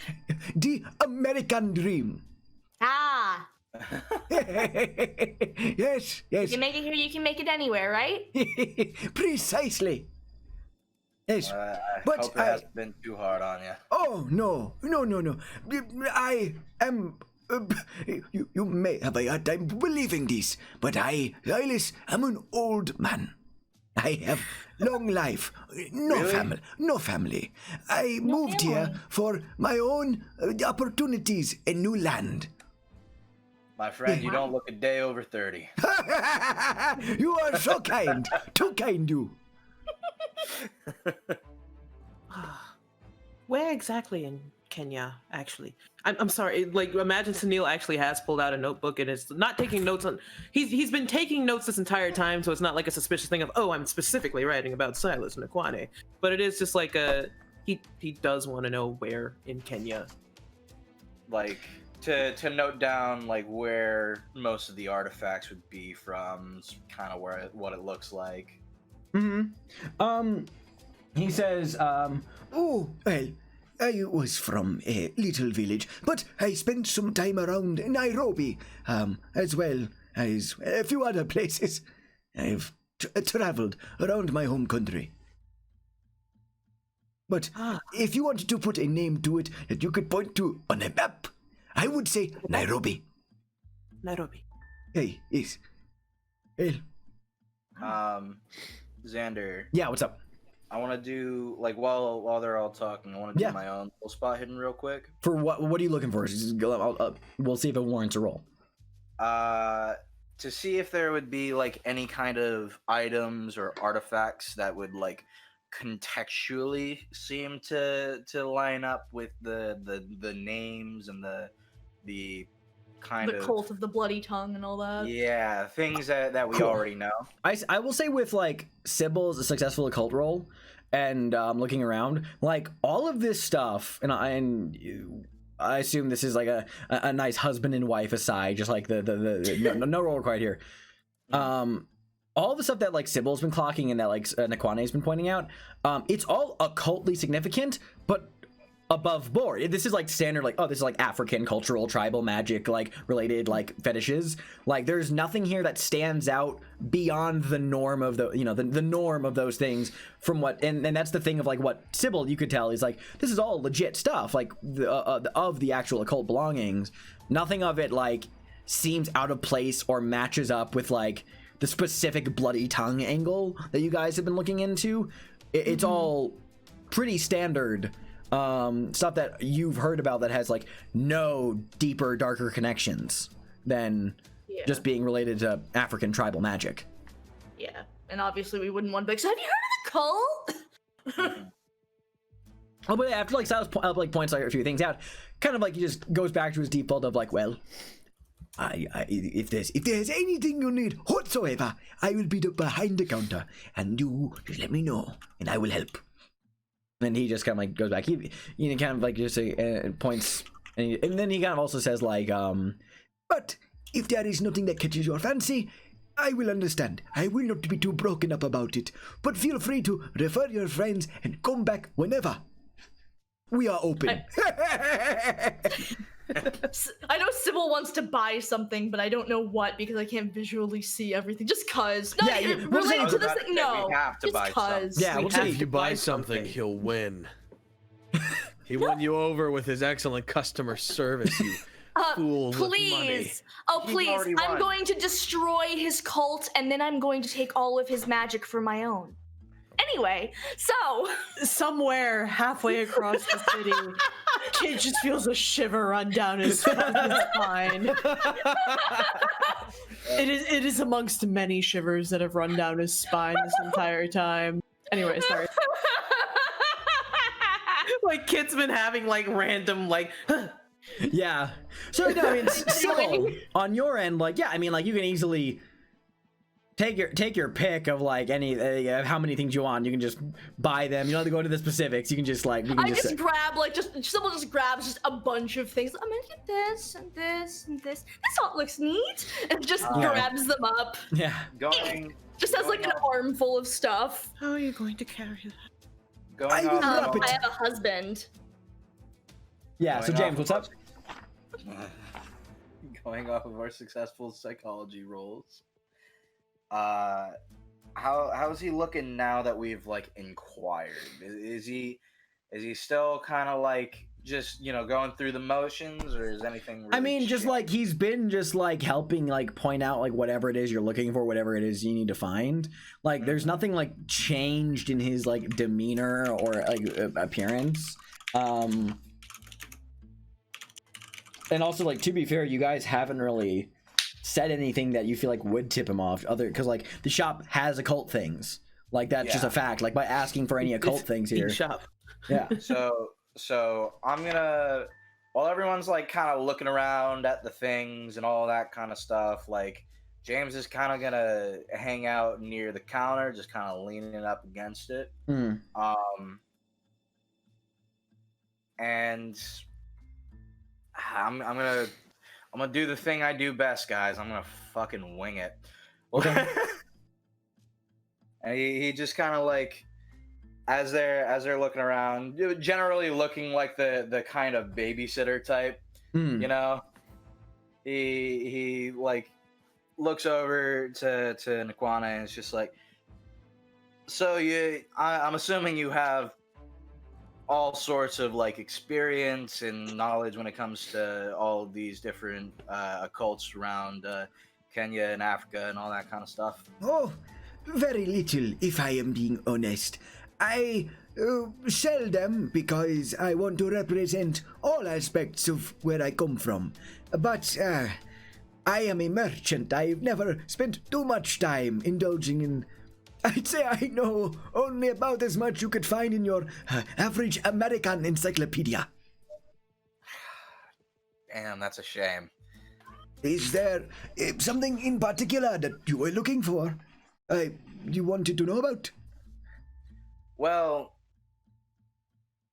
like I said, me and my acquaintance, we've been looking into things recently, just things that catch our fancy, and we keep hearing things about like more secretive occult goings on and around that kind of area around Africa that caught our interest. Not for like any kind of. He kind of like holds up a hand and goes, "Oh, yeah, sir, you will have to forgive me.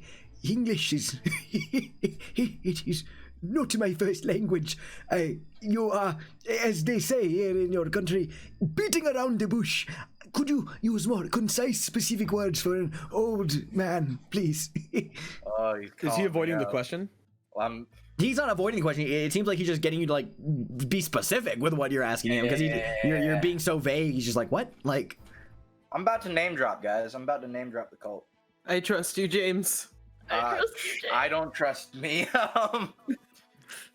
Fuck it. This might, before you do, Right. understand that if we start asking around, this might paint us as a target. Are you? I mean, if I ever do. we were- Wait, hold on. The bloody tongue at this point has been in like newspapers and shit, so we might not be considered a target. Not by name. Not newspapers. Not by name. Fuck, you're right. Papers have talked about African death cults, but no, but the name Cult of the Bloody Tongue has not circulated in publishings. Sorry. Okay. Where did we hear the bloody tongue? You guys, a couple places. I'll remind you. You guys uncovered it yourselves through reading, and through Jackson's notes, and through the Hilton Adams questions that have been like by following up a lot of people there. You also discussed it with the acquaintance that led you here. Yeah, but we brought it to yeah. him. He didn't know. He didn't give us the information. Oh. Yeah. And I'm not gonna, as easy as it could be to throw Lemming under the bus like that.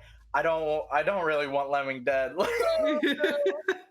I don't want like Nikwane to bust into Lemming's fucking house with his old ass hands and be like, "I heard you were talking shit." So James is gonna kind of like turn more fully to the man. And be like, well, I did a little bit of independent reading myself on a few things, and there was one particular, I guess you could say, cult that caught my eye, that I was hoping to get more information about that I didn't get in the book. But have you, by chance, ever heard of the Cult of the Bloody Tongue? Cult of the Bloody Tongue. Forgive me. Is this cult an African death cult? I believe it might be, yes. Oh, no. We may be Juju House, but we do not deal in the bad juju. No. I like to keep a respectable establishment. That stuff scares the customers. We do not This carry... motherfucker lying. Make a psychology roll. Yeah, I'm doing the same. Go ahead. Makes an Alan's like, Ooh, James, that is not a fumble, but that's so close to a fumble. Yeah. So like, I'll get to this in a second, Mason. But Silas just says, if I remember, that name tickles familiarity from when I was a child growing up in Kenya. Dark stories. I do not remember them. They scare me. Bad stuff. It's no part of that in my... I do not sell anything related to that sort of business in my store. No. Scares the customers. Scares Silas Nikwane. Mason. Yeah, of course. Yes. He's being... Okay, so this is a two-part because you have a hard success. Silas is... When he's saying that, we don't deal in that stuff in the shop, that's legit. He's not like, there's no ulterior motive being here. It's like, oh yes, I keep that stuff in the back to sell. It's like, no, we don't sell that stuff here. However, he is 100% playing the innocent. He and what you do get, as soon as James mentioned Cult of the Bloody Tongue, he has begun, you can see in his eyes, intensely taking in each and every one of you in the store, surveying you with his eyes, taking in the details, but playing the part of an innocent. Got you son of a bitch. Oh, I fucking got you. Yeah, so my other question, and let me know if I can do this with like a hard success. Did he start thinking like of because there was a moment between like James mentioning the bloody tongue and him speaking up? Was that him thinking of a lie? That I'd say that you're not certain. You're not certain if that was him thinking of a lie or if he was processing the information and then beginning to take in the details of who he was talking to. But you definitely caught the fact that he is now focused hardcore on all of you, but he is like totally playing up the innocent. So you don't know if he was like taking the time to make up a lie, but he definitely, you know what this guy's got going on right now. He's playing up the innocent, trying to cover some shit up. Okay. Cool. So as he's like going on, it's like, oh no, we don't sell anything like that. It's like, he is being polite as a show. Yeah. Yeah. He's like, we don't sell anything like that. I've heard stories, all that kind of thing. On that particular, James is kind of gonna focus on, and it's like, oh no, I don't expect you to sell anything like that. It'd be bad for business. Of course not. This is why we were curious in talking to you, because Mr. Doctor, sorry, Lemming, said that you might know a thing or two about it. Is all. Well, hey. Like if anyone were to know anything about like the occults in Kenya and Africa, it would be you. So thank you, my friend. That's very nice of you. yes, of course. While I admit that I do not partake in this within my business, I will admit that I have certain channels I could look into. It's not my line of work, but I would be happy to. Oh, for such a dignified gentleman as yourself, I would perchance be able to look into possible answers. No promise of anything. Silas Nakwane, he does not know many things about this. But I could look into it if you would like. I just so it's like known, James is like playing full kind of ignorant front, right? Yeah. He is playing like he is literally just a guy who has like some vague interest in the thing, like not even really for any purpose, but just to know, just to like kind of like have a story to it. You know what I mean? But so James like holding that like same smile, seeming like interested, seeming like happy on the responses because he knows how to play these games. He's going to respond. Honestly, that would be wonderful. And if you could ever, like, if you uncover any of these like folk tales or stories that you mentioned, I'd love to hear them. Oh, well, next time you stop in, I will let you know if I have anything to tell you. Do you want me to send things to you?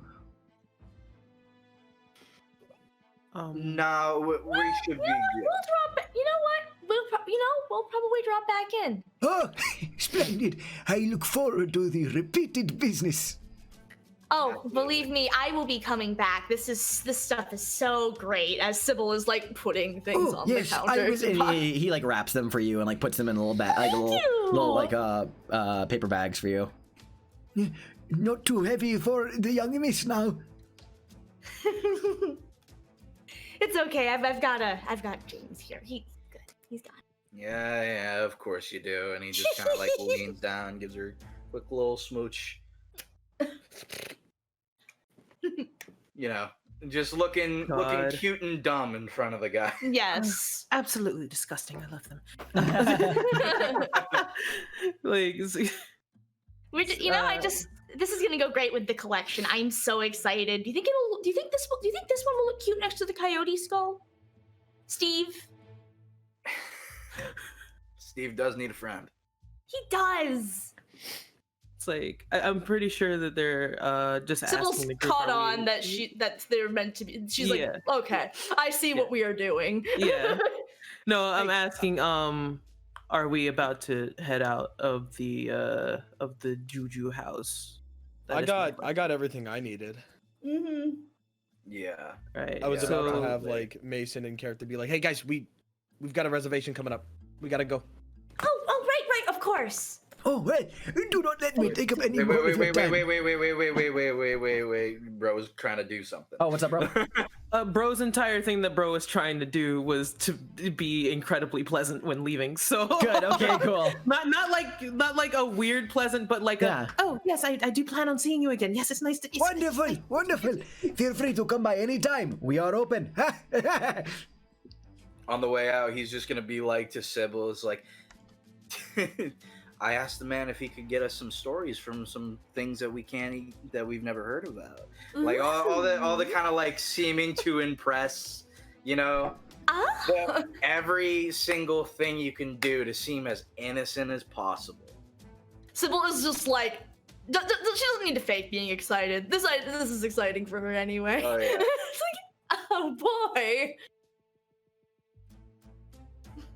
So you guys, you guys dip out of Juju House, and yes, Sunil, you're very pleasant, cordial on the way out. But as you guys close the door behind you, back out into Ransom Court, I assume any further conversation is halted until you guys like walk like a little bit further away. Yes. Which actually prompts me to what's up? my next question, which now I feel like is actually going to start being useful. Are we being followed? Yep. Make a spot hidden check.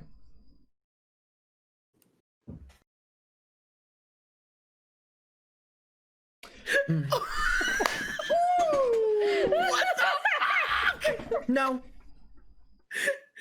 This is the first platinum we've gotten in a while. It's an extreme success. I'll just give you no. No. It's, No dice, nothing fishy. Like for the whole way back that we're walking. Yeah, no. For the whole way back that we're walking, we're not being followed at all. No. We make it back. Nobody on our tail. Nothing. No one's on tail. Mason, are we safe? Yeah, I think so. Okay. So, then Aquane's full of shit. Oh yeah. This is not the thematically correct music for this conversation. Playing like some smooth jazz as we're gonna beat that motherfucker to a fucking pulp. I swear to God, he's like, Sorry, that motherfucker resume. full of shit. He's full of shit. Ever think about that whole act that he was doing up there? Was trying to deter us, especially when you mentioned the cult. He was staring us up and down, catching what we look like, possibly. Who knows? We need to be looking all around our shoulder from now on. Yeah? Yeah. We might end up having to move place. That's not all. Looked like he appeared to have a something. I was looking around the shop a bit, and there's a door that obviously goes into the back, but he had a carpet behind his counter. A little dip in there. Could possibly be a trap door. Like a basement? Something like that. Ooh. Why would a tiny shop have a back room as well as a basement? Because it's tiny. But I also understand where you're going with this. Because it's a front. Because it's a front. You're right. Exactly. It's tiny. Exactly. And Mason points to Sybil. It's a front. A really well hidden front. They can have their shit out on display. No one's the wiser. Sure, people can come by and ask questions. You think the cops are asking questions before they got put on a fucking payroll? That's all it is. It's a fucking front. His entire act there was a front. Yeah. I think at some point, we'll have to go back. And not during the day. Or at least not when it's open. I would like to squeeze him for certain things before we I'm not disagreeing with you. I just want to, see where it leads. What do you want to before. squeeze him for? Well, considering that he did say, "Oh, I could find something," I don't think it would be 100% a lie and I don't know. It just feels as though I want to see if he gives us anything at all that we can at least grasp onto before we, just go full ham or whatever I would say in the 19th. If it's a front, I wonder if he. I wonder if he would give us anything. Yeah, I'd think he's still like totally to wait bullshitting until us. he is bullshitting us, yes, but I would still. If he was 100% doing that, I don't think he would even say that he might have any avenues, even in any situation. He would just easily say, "I don't know anything, I don't know anyone," and then just drop it at that. That being said, he could also easily be saying that in order to lure us back in, so he can grab us there. We didn't give him where we were. He Exactly. asked about where we were. He wanted to know if he should send anything to us.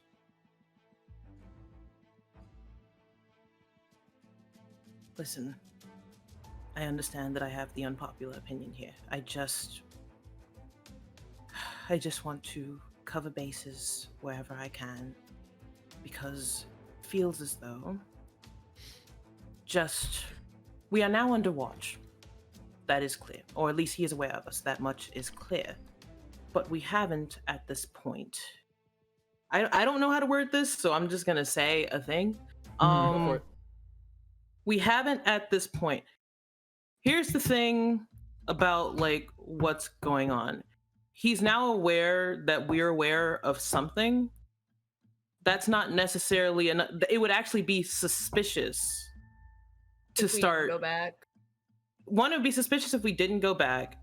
Two, it would be suspicious on his part if suddenly like everything was just like not. I haven't slept. If he suddenly was not like exactly, it's just like, oh well, we're playing a game on both sides of the fences here. Yeah, we have to keep playing the game. So it's just like, yeah, eventually we're going to have to get to that door.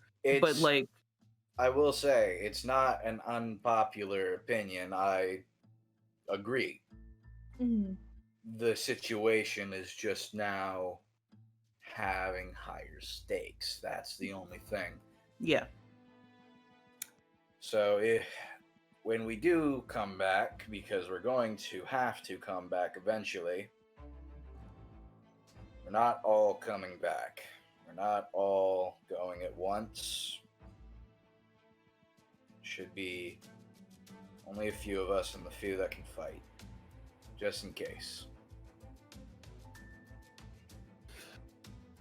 Makes sense. We should get back to Kit. Yes, we should. Let him know that we didn't fuck everything up entirely. All things considered, I think we did good. We didn't get into a fight and nobody got shot. We didn't get into a fight. We got the layout of the place. Honestly speaking, we got a decent amount of information for just going as customers. And I have these great fetishes now. So Neil like holds back, making a fucking joke. The player will say, "You have plenty." It's like you visibly see him tense for a second, and then So y'all get back to the plaza and meet up with Kit. Xander, what time is it? Oh goodness. Let's say you guys left the hotel around like no later than 10 a.m. Oh yeah, well, you know what? Actually, you guys would probably left a little bit earlier than that, like around like maybe like 9:30 ish. Let's say that you're pushing like you're getting closer to noon. By the time you get to back to the plaza, you're probably pushing noon. All right. So, And I assume you're gonna catch Kit up to everything. Oh yeah, absolutely. Cool. Kit, was there anything you were doing in the interim, or were you just hanging out? I was basically just hanging out, Cool. taking notes. Yeah. Great. hey, it's important to have downtime. We have not Yes. taken much of it. Oh God, if that isn't the truth. Father is tired.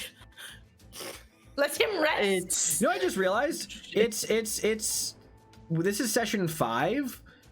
You guys got in New York on the 15th. I mean, like, well, sorry, things started happening on the 15th. So, like, quite literally, 5 sessions over, like, 5 days over 5 sessions. Not bad. Not bad. Not whatsoever. bad. Compared to other campaigns I run, pointedly looks at Waterdeep. Looks at Waterdeep. How long has it been? 30 days. How many months have we been playing? Several. Yeah. Well, Like I'm over a year. Yeah. Anyway, so you guys catch Kit up. Just to recap real quick, unless there's any conversation else that want to be held here. So Neil, you want to go ahead to the Natural History Museum, and Sybil, you want to contact Erica Carlisle. I do. I'm going with you. Is there anything else? I'm calling her. You can sit next to me while I call, but I mean, what the fuck else am I doing? Yeah. And I'll sit next to James. Great. I love I'm it. fucking kidding. Yeah, so if everyone's cool with it, we can go ahead and address Sybil first, actually, with getting in touch with Erica. Hang on, I gotta work out what I need to I need to think through what to even ask her before I before you get thrown into it. Yeah. I'm trying to think through if anyone's willing to help spitball with me, that would be great. Because there's what exactly do we need from Erica again? That's what I need to remember so I can. I'm trying to think through. Okay. So stuff I can think of is the fact that Jackson included a note saying that something is in a vault in the Carlisle estate. Don't want to ask What about we that over the know, phone. what we know is that Jackson was very interested in the Carlisle expedition. Yeah. And he had it on some form of authority that people were still alive. Yeah.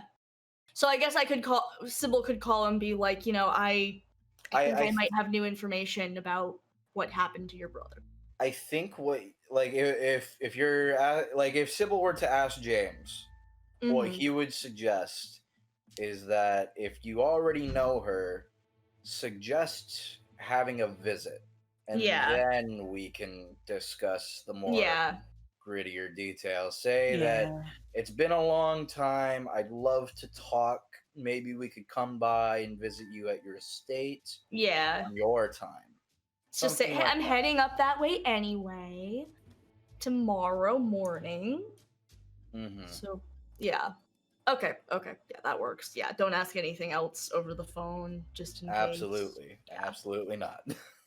You always know what to say. Because Sybil 100% would have just been anyway, so murder mysteries. All right, cool. Yeah, our friend was murdered, and we think a cult did it, and we think the cult killed your brother. I think your brother might be still walking the earth. So, Sybil, you go through the channels to get in touch with Erica Carlisle.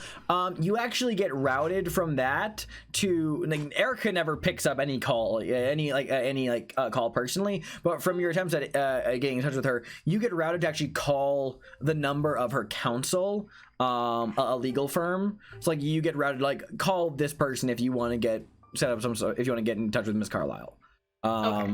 So which I assume you do. Yes. Yeah, you ring through, and after a receptionist answers, and then just goes oh, transferring, and then a moment later the phone clicks again, and you hear, Dunstan will be in Gray. This is Bradley Gray's. Wow, I fucked that one up royally as the keeper. Let me try that again. Hold on, we're leaving that in. It answers and says, Dunstan will be in Gray. This is Bradley Gray speaking. To whom am I speaking?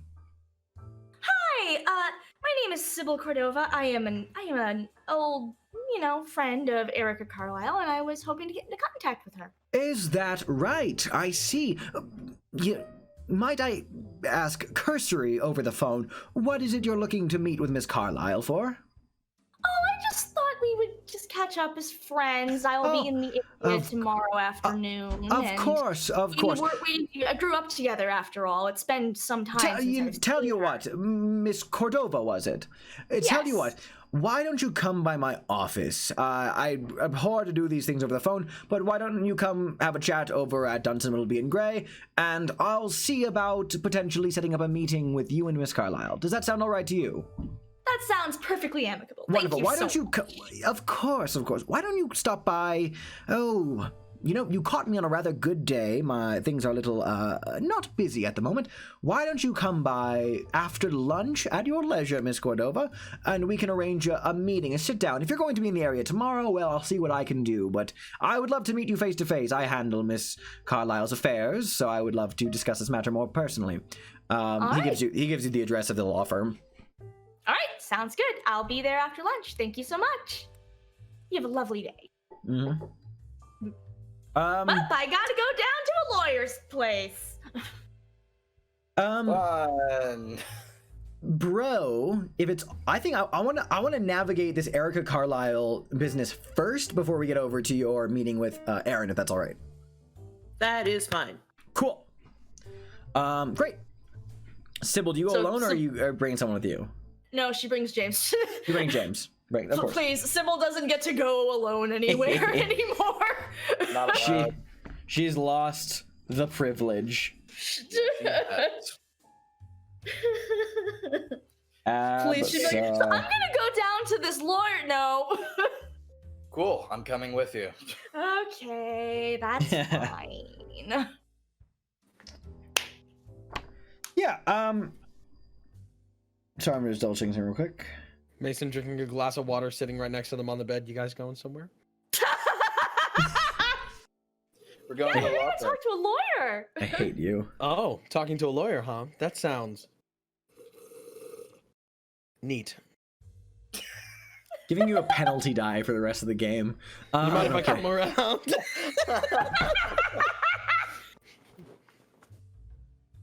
How many glasses? No, it doesn't matter. How many glasses does he have in his room? No, we're moving past this. 8. Fuck. Okay. So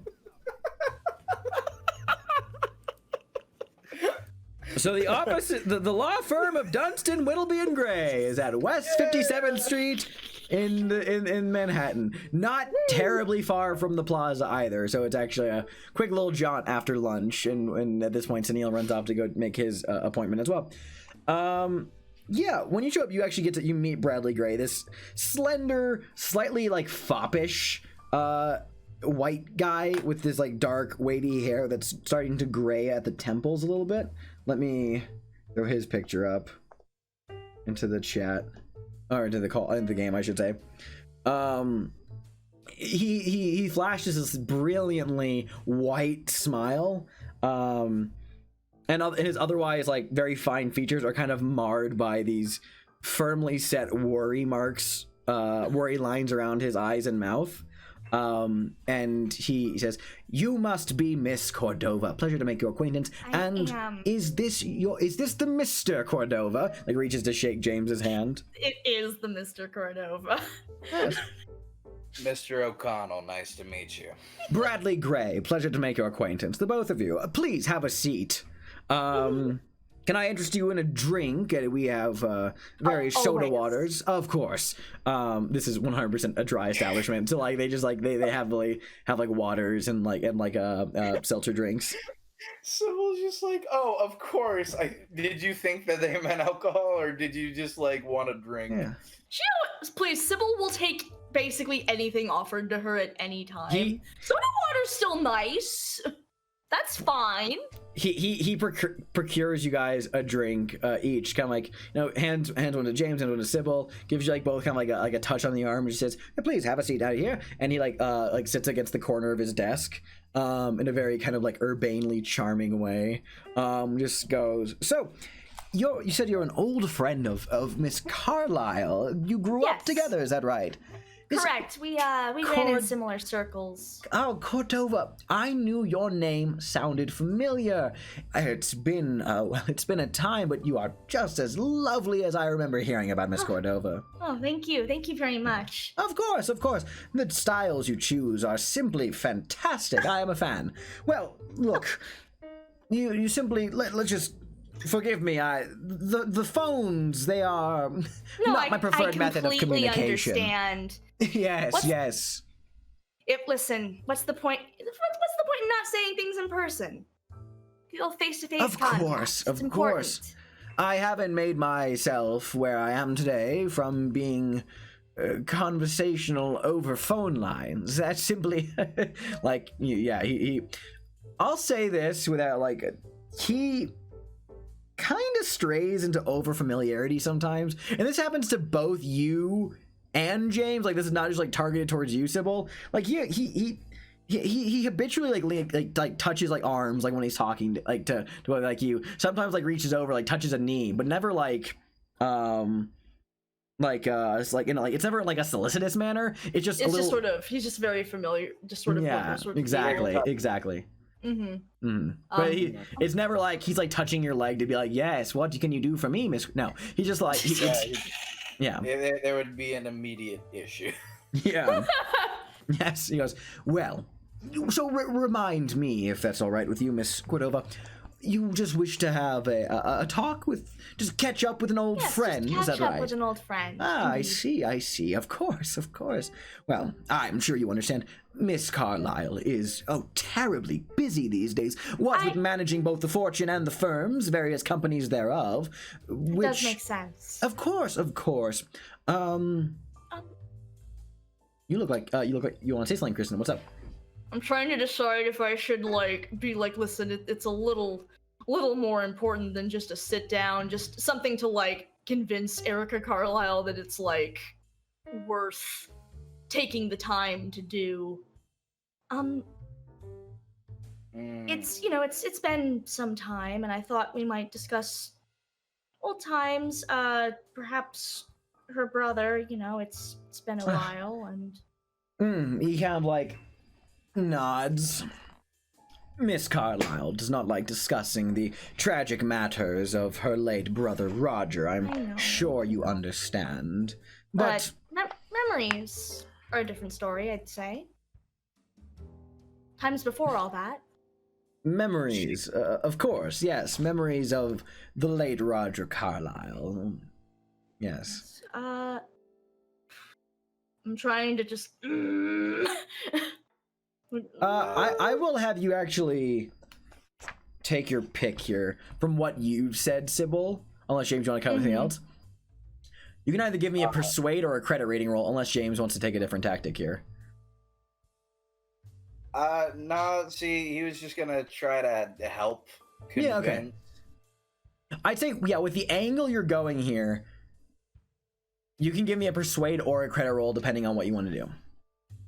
Well, let me tell you, one of these is a 90 and one of these is a 10. So. Bada bingus. Guess I'm gonna. All right, well. Cool. Bradley says, oh, well, of course. It is...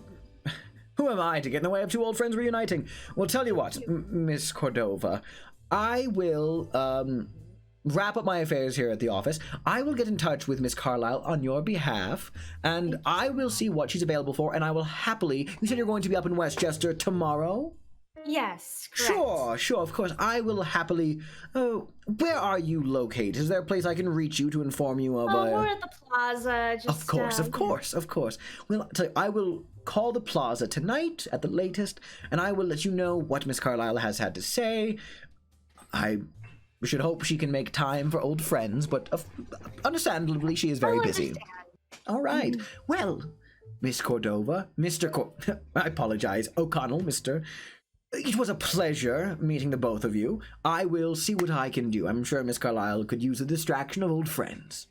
Indeed. Thank you so much. Yeah, she peels out of there. And that wraps that up. Cool. Oh, dang. We did it. You did it. All right. Yeah. Well, bro, do we want to jump over to Sunil's visit to the Natural History Museum with Aaron Sullivan? Is there a reason why we wouldn't? No, there is not. So let's do it. Yeah, I mean, you guys, you show up at the Natural History Museum on the west side of Central Park. Do you wait inside? I know it's like winter and it's cold as hell outside, but are you like waiting on the steps for Aaron to show up, or do you like go inside the lobby? I feel like if he were to wait outside, he'd do it for like 2 minutes, and then he'd go like, "Oh, she'll make fun of me if I do this. I should go into the lobby." Right though. What are you doing standing outside? She'll say. It's cold out. She's probably already there waiting for you in the lobby, so. Awesome. Yeah. It's like, God. He sees her, he clocks her, and he just he walks towards her, sheepishly opens his hands a little bit in like a hug territory. Oh my God, you're absolutely useless. Come here. And she just picks him up a little bit, hugs him, sets it back down. Christ almighty, it's like we're not strangers, Sunil Pandey. God. I don't. Listen, when it comes to the Aaron and Sunil hug, you have to initiate it. I'm sorry. I can gesture, but I can't. I can't. Just... I know the rules, I know the customs, but even so, you don't gotta look at me like I'm some sort of rabid animal. I mean, jeez. I'm sorry. I'm not. I'm just happy to see you, Aaron. Goodness. Hold on. Wait. You want to say that again? They just joined back in the call. Oh, okay. Atwis, hello.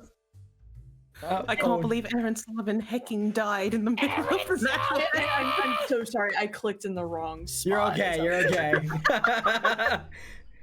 Anyway, what were you saying? Goodness, I'm just happy to see you, Aaron. Okay, I'm glad to have a nice talk. Yes, God. a nice walk around, a nice walk around. Yeah, let's go walking. No, trust me, it is more than nice to see a friendly face. Well, we'll say it like that. So how have you been? Well, I have. I was going to say the customary. Yeah, I've been fine, but considering the circumstances of the last. No, I'm asking. I'm not asking. I'm asking.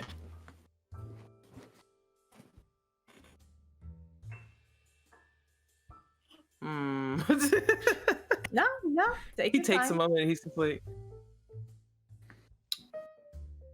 Aaron. There's a lot Sunil. going on.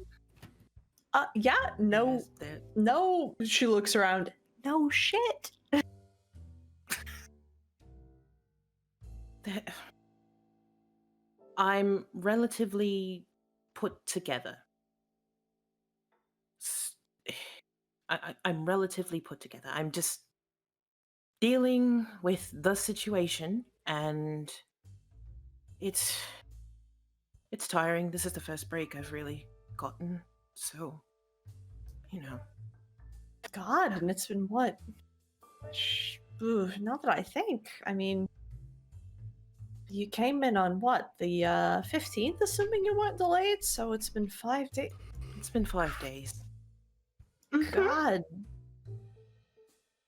Well, yeah. No, you definitely look like you're coping. Definitely sounds like a lot. Listen, I am really sorry to hear about what happened, especially knowing that you and, the rest of them were there for all that. Yeah, Kid handed me his rifle. As though No I could shit. do anything. Yeah. Oh, he handed come me his on. rifle. No, you know that I mean. You don't know that I mean. I mean, as in there was nothing to shoot. Goodness, but no, it's just an entire. You know what? I did not come here to relish in the. That's for other talking. Okay. Listen, all right. We'll bring it back. We'll bring it back. You said we were going to talk yesterday, and you had something in mind when you said that. So we'll bring it back to that for your sake and my sake. And we're going to talk. What are we talking about? And what about the train station are we talking about? All right. I'll just come out with it in that particular case. Okay. He looks at her, and then he just like sighs a little bit. He's like, I understand.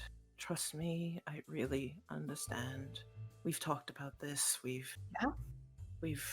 And it's not, you're not in the wrong, but you understand that it could have been handled a little differently, a little better. I understand that you understand that I understand that we both understand that yes, while that could have been handled better on both sides, I think you understand. Aaron just sort of like pauses for a second and just sort of like, no, we're skipping that pretense. Enough of the understanding. I think we both know that certain things have to be said with what do you call it? Accountability. That's why I did it. That's why I did it in front of you, and that's why I did it in front of everyone else. It was for accountability purposes. And I think you and I both know that if I didn't do that, then nothing would come of it. Nothing would happen. Nothing would change. Aaron, I understand that. I know. Thank you. That. Jesus. I know that your intention was to see, oh, well, your friends have now been roped in. They of course have to talk to you now because, and you are now forced to talk to people, Kit Sullivan, about what is going on. I understand that much, but I feel as though the same thing could have been achieved without the certain methodology, honestly. She says this knowing full well exactly what she's saying. I know exactly what you're talking about, but alright, I'm gonna be level with you, Sunil. I was very irritated and very angry. I'd been on a train for 3 straight days. I barely slept, and I'll have to admit I saw a little bit of red once I realized what exactly was going on.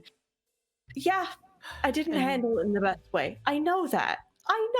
I know exactly what I did. I know I didn't do it the best, but all things considered, I just... Sunil, Sunil, I'm... She sort of pauses and just sort of...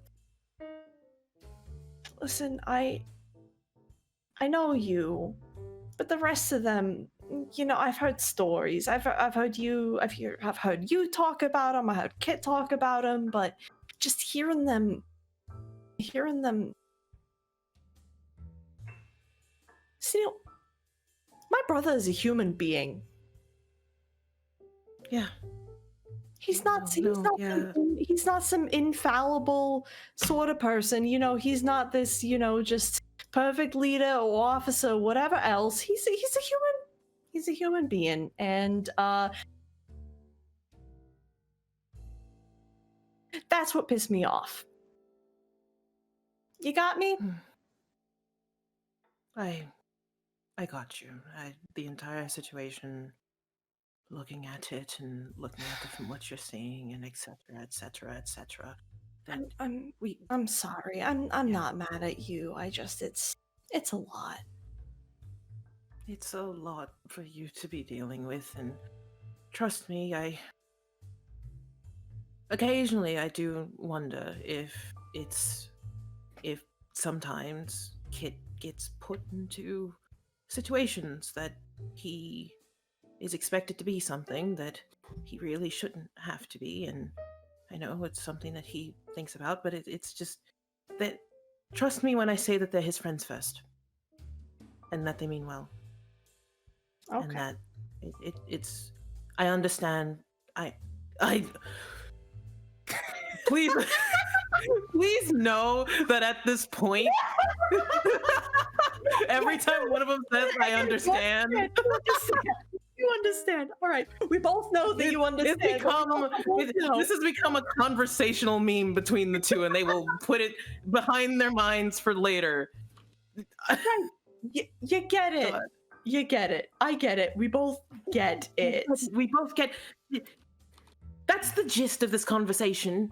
Honestly, I get it. You get it. We get it. We understand. I just felt the need to. We get it. We get it. I know you feel the need, and I'm here. It is something that I am aware of. But yeah, and no, thanks for swinging by. No, like I said, it's really nice to see you, and congrats on that promotion, Sunil. Getting another grant is technically a promotion, Aaron. I am very well aware of how academia works. Thank you very much. I'm a professional in my field as well. You happy? I am temporarily satisfied. Thank you for congratulating me. And that's the end of the sentence. Satisfied. Wow. Okay. All right. All right. Right. Yeah. Aaron. Sunil.